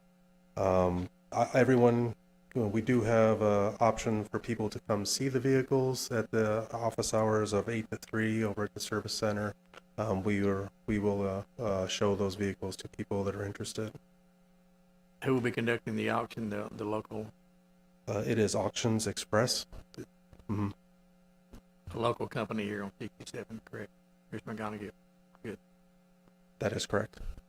So these first few lines that show different vehicle make and models here, they weren't vehicles that we traded in with Enterprise. These are separate vehicles, separate from that whole deal. That is correct. And you can remind the public on where these funds go back into, what fund? So I believe all these funds go back into the general fund once we receive the profits from this.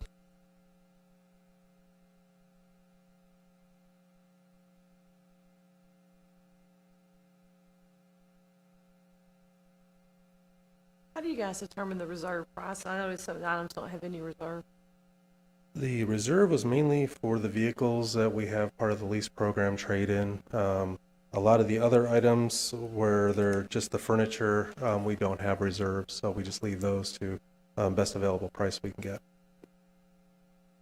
And all this equipment and office furniture, et cetera, where is it being staged or stored right now? Right now, it's all stored at our service center. It's been moved out of the firehouse over to the service center. Correct.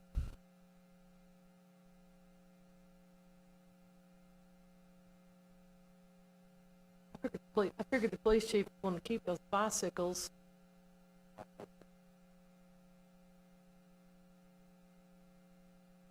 All right, thank you, Andrew.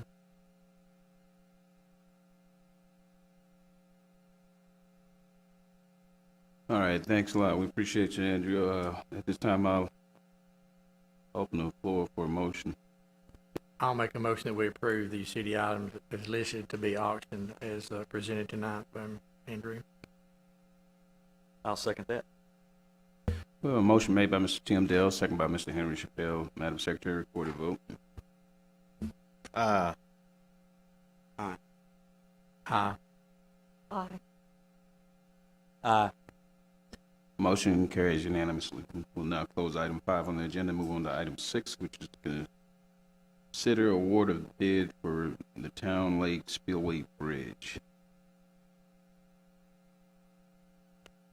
So Mayor, council members, we have before you is the acceptance for the bids for the work that is being proposed at the New City Lake Spillway Bridge. We received bids last Tuesday, and honestly, they've been very favorable. The engineer's estimate for this project was between $1,160,000 to $1,280,000. The bids came in, the lowest bid came in at $738,680, and it is our recommendation to award the contract to H.H. Howard and Sons, Inc., who is a local contractor. I just got to correct you here. I can't let you call it the Spillway Bridge project. It's actually a dam leak project. It's a leak in the dam, and the bridge just happens to be a side thing we're doing with it, you know. And then the other thing is we're recommending to you all to do the approve the contract. When will they start on this? If we award this tonight, when will there be boots on the ground, I call it? When will they start on this project? As soon as we get the award from the contract, we'll reach out to the contractor. We're trying to get them out as soon as possible, hopefully start in July. So we're saying the 1st of July, last of July. Well, I think people on the golf course know we have a couple here tonight that are interested in it in our audience. So I know we can't probably pin down an exact day, but I think we need to be able to pretty much be able to tell them. I'm sure H.H. Howard Brothers has done a considerable amount of work for the city over the years since I've been on the council. I think they've always done quality work. We've been pleased with them as far as I know. I know Anthony's dealt with them a lot, but they did Northwest 12, if I recall. They did a lot on the loop project out here before you came with the loop project. So I think it's important for them to realize. I know a lot of it depends on weather, but we need when they get on it, they need to be working on it. Maybe not a 9 to 5 or a 10 to 3, but let's get it done if we can. Our consultant, we have reached out to the contractor. I know they are anxious to get started with this project, so we all know that there's a large interest to get this done as soon as possible, so we're definitely working with the contractor to encourage that. And also in all our conversations with other employees, other departments, again, like you mentioned, the reputation for this contractor has been very exceptional for work within the city. Well, I'm glad that they got the bid, to be honest. I think they'll do a good job and hopefully in a real timely manner, which I feel like they will, and just need to know the importance of it, which I'm sure they'll get things expedited as quick as possible, but we want this project done, completed. We want it done right, of course. Are we gonna have a project manager stay on top of this to make sure timelines are being met so we don't run into the same situation we ran into with the sports complex? Nothing against H&H. I just want to make sure that we stay on track with these projects. We will. Actually, I personally will be working with a consultant to make sure that we're following, and I definitely will be out there myself to make sure that this is moving along forward. This is an interesting project. There's a history involved. We've had to deal with the state agencies, and so there's a lot of eyes and a lot of interest on this project. So we definitely all want a successful project, and we're going to be watching it. There's been a lot of hurry up and wait for sure, and I know there's a lot of the entities that's been involved from the historical society and it's been waiting on this one to approve that, and it's been a problem for you, I know. It has been an interesting process with the state agencies, the Historical Commission, the Corps of Engineers. Anytime you get them involved, time seems to fly away, but I'm glad we're all moving forward, and again, we have a project that we can get done. All right, thank you, Andrew. At this time, I'm open the floor for a motion for a bid. I'll move that we award H.H. Howard and Son the bid for the new City Lake Spillway Bridge, and I'll second that. Go ahead with your question.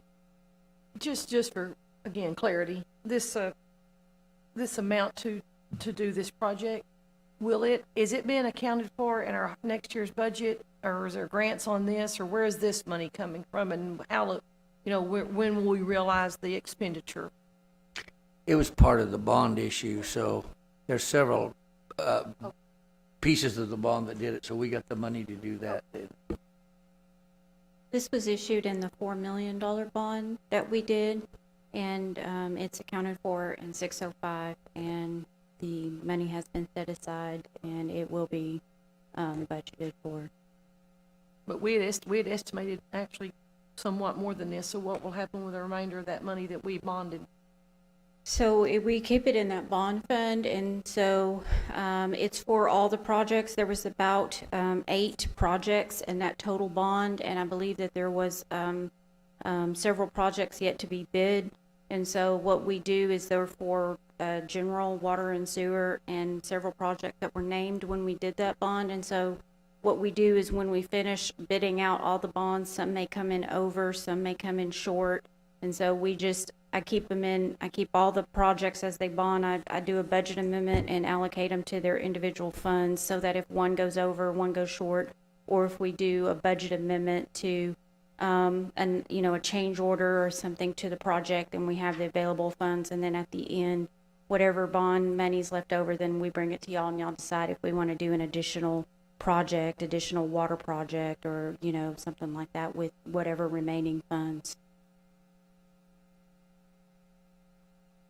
Hopefully there'll be some there at the end. Yeah, there's always some sort of water sewer project that needs to be done in a growing city. So typically we try to estimate what those projects are, and we track them, and then whatever's left remaining from projects just goes in a project line in that budget. And then if another project comes in more or less, then we have the contingency funds to move it over and utilize it. And then if there's money left at the end, then y'all have it to do another smaller project with. Thank you, guys. Thank you. The motions were made. Could I see a show of hands who made the motion? Was it you, Kevin? And Henry. Okay. Motion made by Mr. Galen Adams, second by Mr. Henry Chappelle. At this time, floor is, Madam Secretary, record the vote. Aye. Aye. Aye. Mayor and council, I failed to recognize Roy Stinson, who's sitting here in the meeting.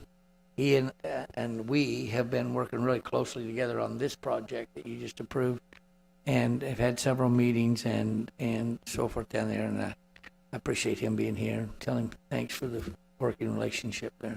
It's been very good to work with. We also appreciate Rex Allen being here with Roy tonight also. Thank you, gentlemen, for joining us. That motion did carry unanimously. We'll go ahead and close item 6 at this time and move on to item 7. Item 7 is to hold a public hearing and consider approval of ordinance 2021-10 for the closure of an unnamed street right-of-way adjacent to lots 1 and 10, Block C, TCAD ID number 13500, Lot 9, Block B, TCAD ID 13498, and Lot 8, Block B, Gaddis Place Edition, TCAD ID 13497, City of Mount Pleasant, Titus County, Texas, located on the south side of East First Street, west of Cecilia Drive. Mayor, Council, this is the item that we had brought to you a week ago, and we're bringing it back to you. And it is a public hearing that we need to conduct in order to accomplish this. And as you said, Mayor, this is just it's a street. I put a little map on your desk in front of you just to indicate, again, where that lot is. It's not really a lot. It's just a unnamed street right away that's never been improved. And the developer, the owner of the property, is requesting the closure of that. And again, once we get approval of the closure, then he'll have to come back with a plat, and he's going to replat those lots, and you'll be seeing that with the closure of the street, and an affidavit with the adjacent property owner that's to the west. There is a different property owner there, but he'll have to address that. I think he's actually been doing that as we speak, or we've been doing this case. So he'll come back with an affidavit that he has no interest in that any portion of that, half of that closure, and then when that is accomplished, then we'll get the plat and bring the plat back and get it approved in that way. And I believe he intends to sort of subdivide the other lots that are adjacent to that slightly to increase some of the lot sizes there with that street. So I think that's the intent, to do that. Let me ask you, in closing this opportunity to divide these lots, is that the purpose? I mean, was all the questions of tabling it from last week for you guys answered? Have they been answered yet for why it was tabled? It was tabled time because of the sewer and other things, electricity and all the other things that goes with it. And Mr. Racer explained what happened in your investigation since then. I was asked if I had looked at the lots and put boots on the ground, and I had not, and I didn't want to answer the question with not knowing. So we have went, put boots on the ground and looked, and our water and sewer, there is no water and sewer there to be affected. The main sewer line that I talked about that cut across property is way further back, so we're all clear. That sewer line's highlighted in yellow on these maps, is that right? Or orange? I may be colorblind here, I'm sorry. Yes, sir. Yeah, we brought one for you so you can see where the sewer line was. Okay, thank you. That's, We certainly appreciate you. Thank you. Thank you, Anthony. Again, that's the request tonight, and that's the process. It's in the ordinance. That's how we abandon street right of way. And it is a public hearing. I'd be glad to answer any other questions at this time. Floor is open for questioning.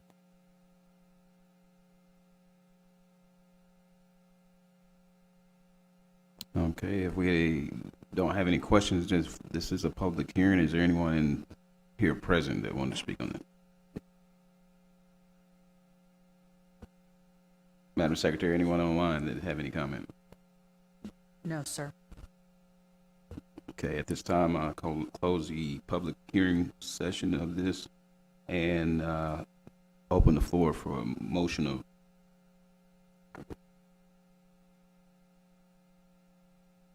I make a motion that we approve ordinance 2021-10 for the closure of an unnamed street right-of-way adjacent to lots 1 and 10, Block C, TCAD ID 13500, Lot 9, Block B, TCAD ID 13498, and Lot 8, Block B, Gaddis Place Edition, TCAD ID 13497, City of Mount Pleasant, Titus County, Texas, located on the south side of East First Street, west of Cecilia Drive. with that, I'll second that motion, and thank you for answering the questions. Have a motion by Mr. Henry Chappelle, second by Mr. Tim Dale. At this time, Madam Secretary, record a vote, please. Aye. Aye. Aye. Motion carried unanimously. We'll now close item 7 on the agenda. Item 8 on the agenda is to discuss and current and upcoming projects. Mr. Andrew.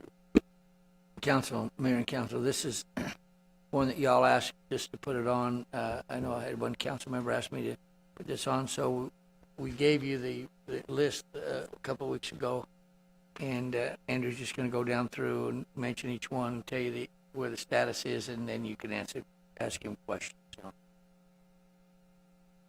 Good evening, Mayor and Council members. Like the city manager said, I have created a list, a quarterly report of our active and inactive capital project list, and also some of the private developments that we're going through the city with review and both internally and then also through construction. I also have created a Gantt chart to kind of give you an idea of where we are on schedule on some of these things as that they relate to each other.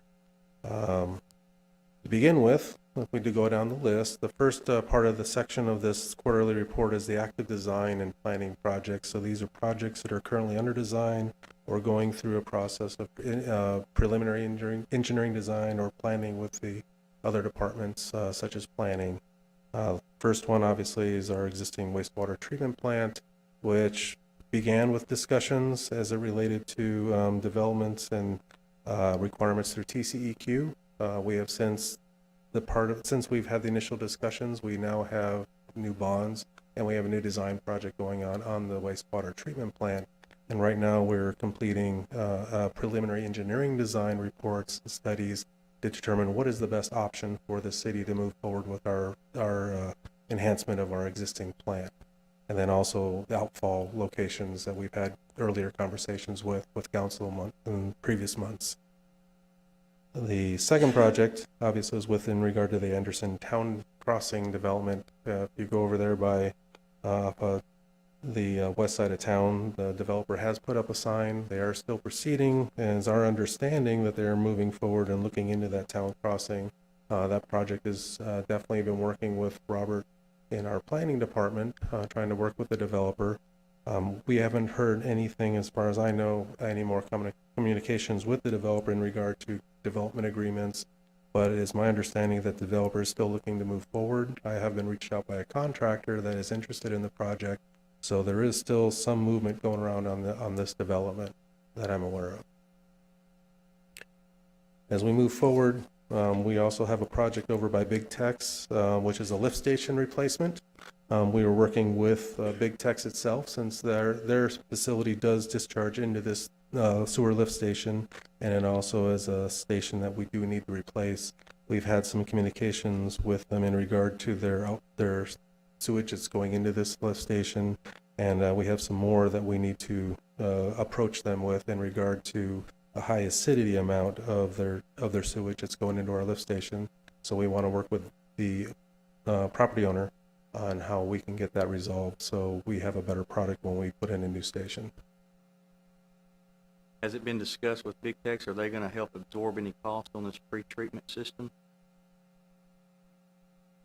So we're looking at approaching Big Techs, because they do have pre-treatment systems that they've told us about. It just appears that they're not working and are not adequate. So we want to open up the conversations to see what they're going to do first, per their requirements, for TCEQ requirements, to improve their quality of their outfall that goes into our sewage. And we're going to go with that approach first before we ideally don't want to absorb any additional requirements for our system, when this is really an issue that we need to work with Big Techs with. By the way, that's a key word, the pre-treatment. We really don't have a pre-treatment program in our city. We have a big industrial group here, and anything that's not meeting TCQ requirements needs to be pre-treated. So it does. We shouldn't be taking any of those that don't fit. So we have to. That's one of the things we'll be working on, is a pre-treatment program to put in place and implement. It's not been done here for, I think it was done for a while, years back, but it just hasn't been done recently.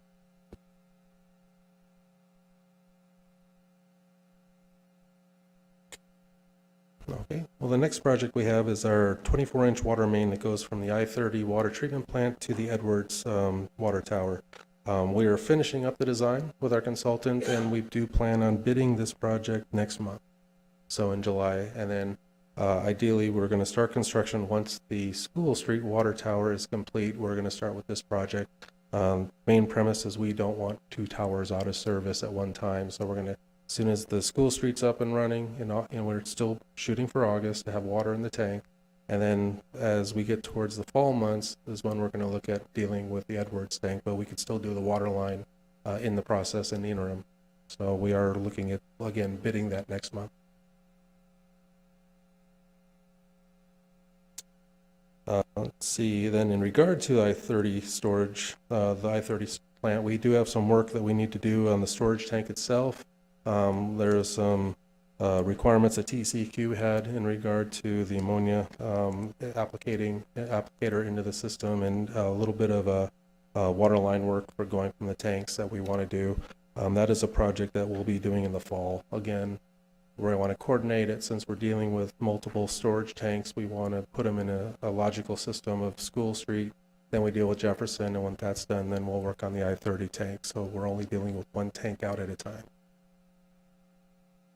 And this is also finishing up design, so we're going to have a little gap before we do bid, but we're looking at bidding that late summer.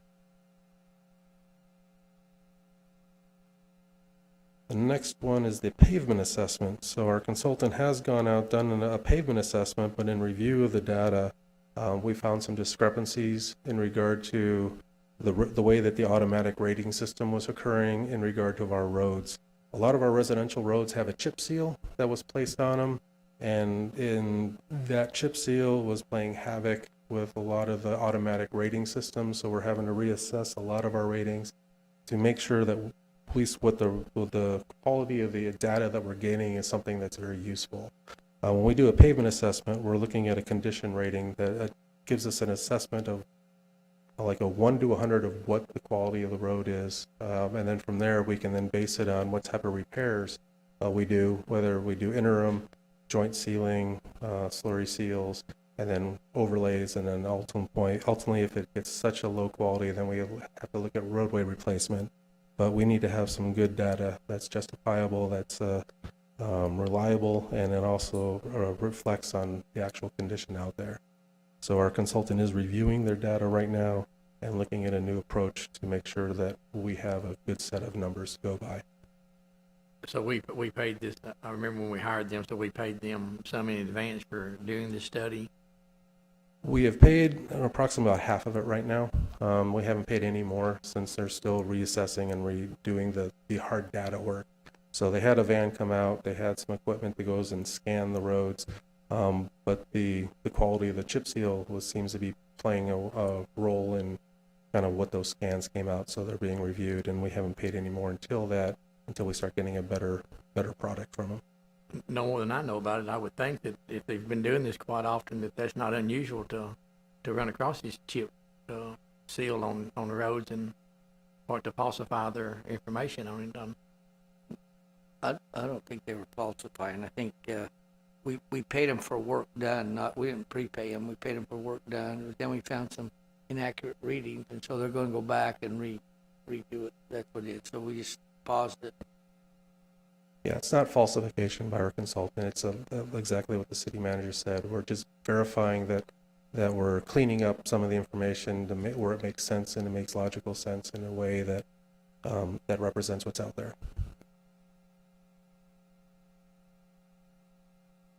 The next plant is the wastewater treatment plant, as I mentioned. We just started. We're doing pre-design studies. We are also looking at reviewing existing plants in other cities to look at options of type of treatment systems and what is something that we can bring into the city that meets our requirements for the expansion of our plant, but also something that's easily maintainable, because not only we're looking at the initial cost, but we want the long-term costs, and it's something that is viable that our city can easily maintain and be budget for a long term as well.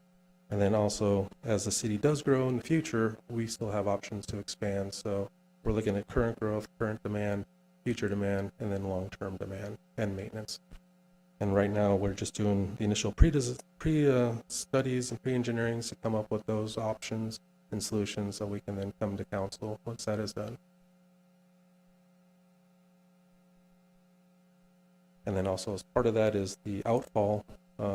We've been told directed by TCEQ that the current outfall location for our plant is not acceptable, so now we're having to relocate it down south to the Big Cypress discharge point, and we're looking at options and alignments on that. That is both maintainable, cost savings, cost, very affordable cost that we have, but then also compatible with, if we go south towards the airport, we also have the industrial park that's in that area. We want to make sure we have compatible systems that work with future development as well. The next item is also tied to the Anderson development, which is expanding our sewer system on the west edge of town to allow for not only providing sewer on that half of the town for future development, but also tie in our system a little better. Part of this plan is to also remove a couple existing lift stations and improve our overall sewer availability and our system upgrade on the west side of town. We are doing a pre-design study on that as well, looking for alignments which is compatible with the adjacent land, compatible with the state DOT, and also our system. And then we're having to look at railroad right-of-ways, and not only looking at the sewer alignment, but we're looking at properties. If we have to do easements, we kind of have to look at that whole thing when we do our engineering study, and that is what's in the process right now. We're hopefully to get that done within the next month. Andrew, and council, this loop is only tied in to the Anderson project if they do the project. I mean, this is the line they will use. But even if they don't do the Anderson project right away, we need this line to offload current sewer in the city and take it out there. So this line has to be done. It's not if the Anderson goes or not. It's got to be done. We're overdue for more sewer, whether Anderson builds or not. Something's gonna build, so you gotta prepare. Yeah, that is correct. This actually allows us to relieve some of the system in the internal part of the city and shift it over to the west, so we get a more balanced system that allows for expansion, not only in the west, but overall in the city as a whole.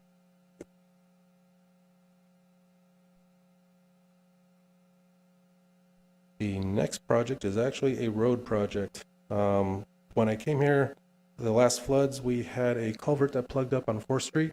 It is a culvert that we cannot maintain. There's a tree that got stuck in it. And ever since then, anytime there's a heavy rain, 4th Street does flood and we have to close it. So this project is to replace that culvert with something that is maintainable. Since there is a park and a lot of trees, this is something that may be a reoccurring maintenance issue with vegetation. So we're replacing with a culvert that we can easily maintain and eliminate the flooding issue that we have on that road, so we don't have to worry about closing it in any heavy rain events. That project is finishing design, so we plan on bidding that in July and have it constructed this summer.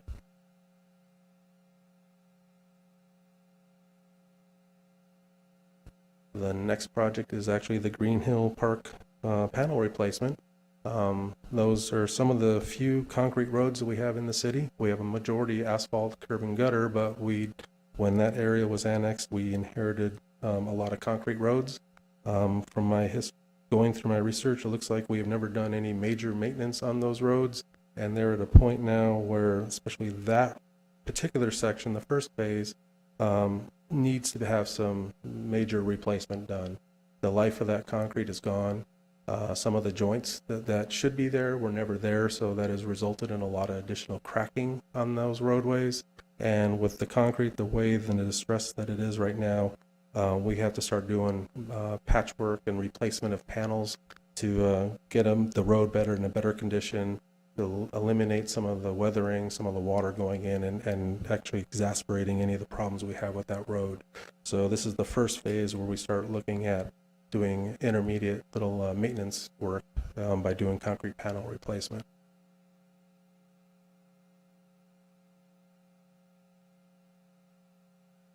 The next two projects are actually the grant applications that we did earlier this year for the CDBG. One of them is the downtown Main Street block grants, where we are looking at improving the streetscape, the character of the downtown corridor on 4th and Jefferson, as marked in the exhibit that was presented earlier. We are keeping it on here because we do have a application, and we're hoping that we will get the favorable results with the grant this year. The second one was a new grant application we did as well. It was an additional CDBG, which is an overlay replacement of the surface over there by the MLK, the Pecan Street and Searcy, in addition by the park, to actually replace the road surface. It is at a point where if we can get grant dollars to do the roadway replacement, that's what we're applied for, so we can use those monies to take care of our roads as well. And again, we're hoping to get favorable results with those grant applications later this year.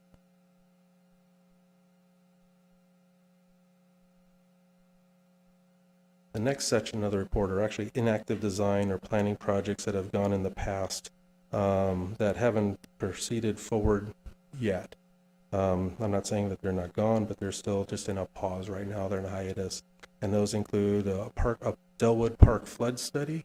I've noticed that during heavy rains, that gets to be an interesting park with that ditch overflows and covers over those bridges. So having to do a basin study to see what actually happens with that park and what we need to do, that is something that was investigated to find funding sources. It's actually prior to I got here, but I do work with our consultant to find out. And until we know we have some design costs or we want to move forward with that we've kind of put that study on hold right now. The next one is the Mount Pleasant Industrial Park. It is my understanding that the industrial committee is waiting to give us direction to move forward on design of the parks and the roadways in the business park as that thing gets developed. And then of course we know about the school, the pool replacement. Once we have direction and we want to move forward, then we'll make that to an active project and working with the Parks Department. And then a couple other ones, the pedestrian signal on Jefferson, I think was on hold. We had one for the 27-inch sewer main line replacement. That was put on hold mainly because we're doing our emphasis on the west end of doing the sewer replacement. By putting in that new trunk line, this improvement really is not needed. And of course, then Anderson, that's kind of on hold as we work with the developer. We're focusing on our system improve our sewer treatment plant and our sewer system as a city as a whole before we focus on the developer's requirements. The way I have the report next would be the projects that are in bid and construction contract phase. The one that we have right now is the Town Lake Spillway, which council would just approve to move forward with the contract. So we're going to go through that, and then it'll be moving to construction. As we move to construction, these are the fun projects. This is where we have fun and actually start seeing boots on the ground and get things done. First one's the sports complex. We've had a lot of conversations, so we know where that stands. The next one is the School Street elevated tank. We've had some history that has been definitely a slowed down project, but I've been meeting with the contractor and talked with the owner in the recent days, find out where we're at. The contractor right now is prepping the center pipe, prepping that paint, and then they're going to be pretty soon. Once we get that done, we had the change order on the rafters. They want to emphasize on all the steel work.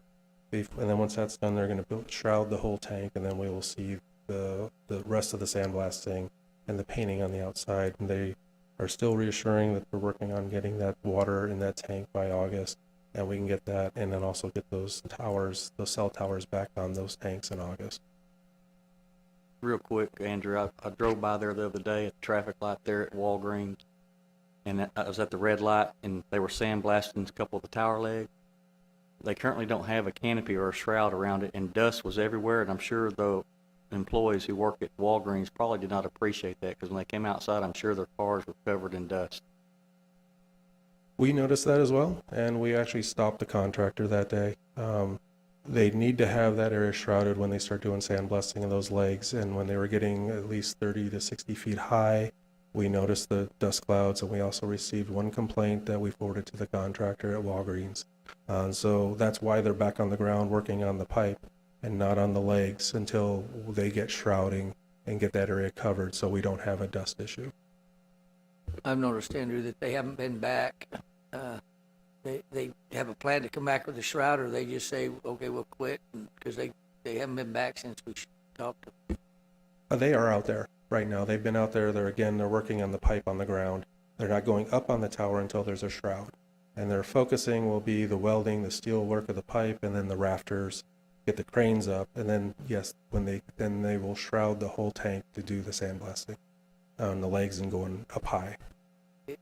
Is that the normal way to do all the inside, do everything, and then do the outside last? Typically, yes. You want to get all the inside, get all the structural work. That allows you to then focus on the bowl. They can get water in the tank, and then they can do the legs last while actually the tank is in service, and that's kind of the current goal right now. But right now, they need to do the structural aspects, do the rafters, because that's the most important part, and then also the main pipe going down the center. It seems to me like, we've spent a lot of time over the years, and even tonight we talked about the sports complex and and that was a program that was done under another administration and even another council that got started, and it's been a tough project. This one started under me and under us, and this has also been stalled out quite a bit. So with them stopping and not having a shroud, and they should have brought it and put it up in the first place. Now they stopped. Now they're working on the ground and doing all that. When do you expect that they're going to be done? Because we were supposed to have that tank filled beginning in the spring for the summer. It wasn't supposed to be empty all summer. So what is their new date? We are expecting the end of this week to actually have a full schedule submitted to us with an exact date. We are currently, I'm being told by the contractor, by the owner, that it will be in August to get the thing completed. Did we have any penalties in place for non-completion on a timely manner? We do. We have $500 a day for liquidated damages for any time over the schedule that they do not complete. With the change orders, they are very close. We've added change orders. We've added days because of the steel work, but we are still days that they can do work. They are getting dinged that calendar day, and as it approaches, we've put the contractor on notice. They are aware of those penalties, and we want to make sure that this thing gets done sooner than later, because it is important to our system, and it has stalled. we've had weather issues that stalled it, but there's other issues that were in the control of the contractor, not us, that should not have stopped this project. Is there also a penalty if they continue to sandblast without the sprout? We have put them on notice, and what, not really from us on that on our contract, but those are TCEQ requirements. So if they continue that, then obviously the state could get in play on that.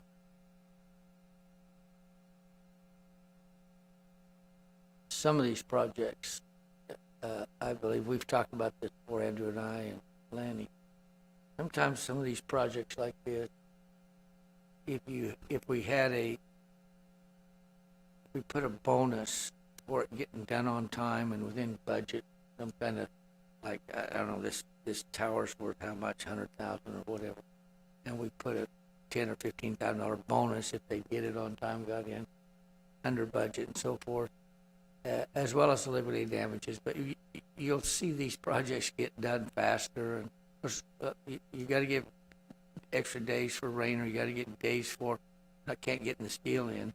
But all this other nonsense, they tend to tighten up and get done quick. They'll even work at night or later in the day and on weekends to get done.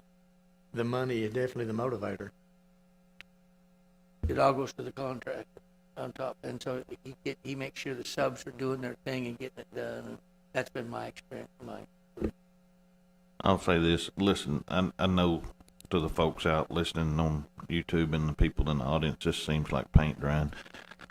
But you see our concern with the project that was started under us on School Street elevation tank. We want to know when it's done. The reason we're getting this briefing right now is because a couple weeks ago Henry mentioned that we needed to get a list of all the projects that we had, how far it was in, how far we had left, was it overtime, on budget, off budget, what was it? The number one project under what we had, he said the North Sports Complex. For those of you in this city that were here when that was started in 2018, it was supposed to be completed in 2019. The amount that you were told over and over and over again was $6.8 million. Actually, they told you $6 million because they thought you'd forget about the 0.8. And I'm sitting here looking at it, an amount paid to date, current paid is 9.4724.53 cents. I want the citizens to know that you won't be told a separate amount to sell it to you. We're going to tell you what the amount's going to be. We're going to tell you if it needs to be changed. We're not fixing to put 6.8 on the newspaper headline and tell you we got $1 million in a grant from that, and then turn around and spend $9.4 million and expect you to just enjoy that, because we're tired of it. The citizens are tired of it. I just want people to understand that we're on top of it. We're not going to allow that to happen on our watch. Some other people allowed it to happen.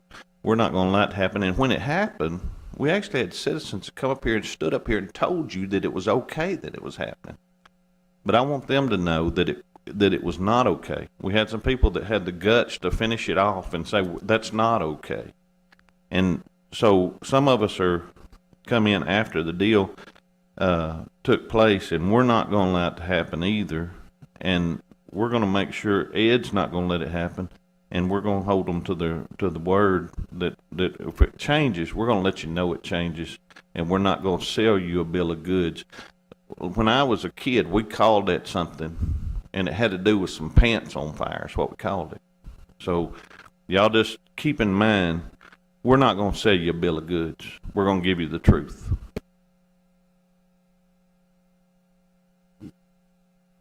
Okay. The next project is actually one we had a pre-construction meeting on this morning, and that is our 12-inch water line extension on the loop. We met with the contractor, and again, it's a contractor that has a good reputation with our research.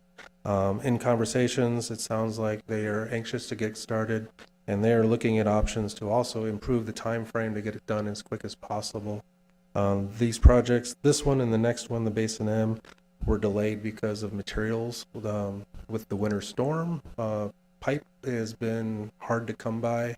With the winter storm, a lot of resin stopped being made. So you couldn't find any large diameter PVC pipes, any of the sewer line or the water line pipes. So they're now just becoming available. So this contractor is anxious to get started. And it looks like they're going to try to do their best to make up some time to get this thing done as soon as possible. And then once we get this done, then the Justice Center will have their water tie-in, and we'll get that scheduled internally as well. So once the water's charged, we'll get that issue resolved as well. Andrew, what's the status on the TxDOT application? The TxDOT application, we have permission from TxDOT to work in the right-of-way, and we also have the railroad right-of-way permit to do the borings underneath the railroad tracks. So we are good to go on this project. And then Basin M is all the south end, south of Delwood Park, a lot of the sewer line replacements, and that is, again, is going to start up next month as well. They're looking to start the first week of July to finally get that. They've been waiting for pipe. So now they do have a source, they have it, and they're anxious to get started as well. The next project on the list is the Pilgrims Community Center, and we're anxious to get that started as well, to get that thing moving. And that is right now all the projects we have under construction as of today. But as the months go on, we're going to be adding some more and get some more sewer line projects going, and hopefully those street projects as well. One other street project we have is we do have our overlay and slurries. Well, actually, it's a micro pave slurry seal project. Those bids are due next week, and that'll be a paving throughout the city, replacing a lot of the surface, and then a little bit of overlay in some areas. The last section are private developments that are being done through our building department. These are building permits, and they're being both reviewed by engineering and also the building official. And this is kind of a list of where some of the projects are we have going around town right now. And then that is actually the project list that we have. Again, this is a report we want to update every quarter. Oh, thank you. Do you have anything else, Ed? Thank you, Andrew. We appreciate you. Thank you, Andrew. Thank you for allowing the time.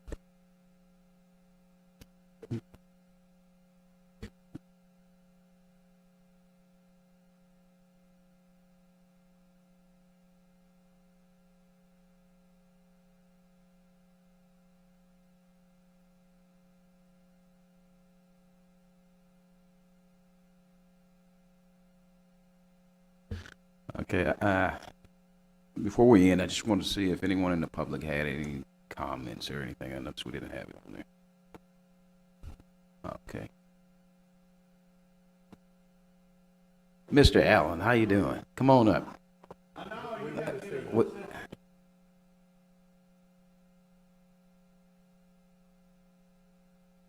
Name, rank, and serial number. Okay, first of all, I'd like to appreciate y'all getting this vote done tonight on the Spillway, okay? Because I'm ready to play the 17th hole, okay?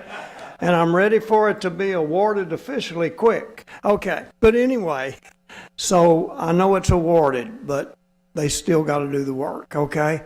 But I appreciate everything y'all do, okay? It's good to be here. Next time I show up, I'm going to have 10 or 20 students with me from NTCC, so y'all be ready. But I was going to do it in, I guess, July the 20th. Is that your next meeting? Since y'all get a day off now. But anyway, it's good to see all of you. Thank you very much. We appreciate you, Rex, and you're always welcome with your class at any time. We always look forward to having them. Well, thank you. At this time, we'll go ahead and, again, we've closed item 8 on the agenda. We're getting ready to go into executive session at this time. Pursuant to Open Meetings Act, Chapter 551, Texas Government Code, the City Council will recess into executive session to discuss the following. That's litigation. Consult with the city attorney concerning legal matters, Texas Government Code 551.071. At this time, the council is in executive session.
All right. The time is now 10 p.m. The council has reconvened into regular session. There's no action taken during our executive session at this time. The council is adjourned. I move to adjourn. I'll second that. Council is adjourned.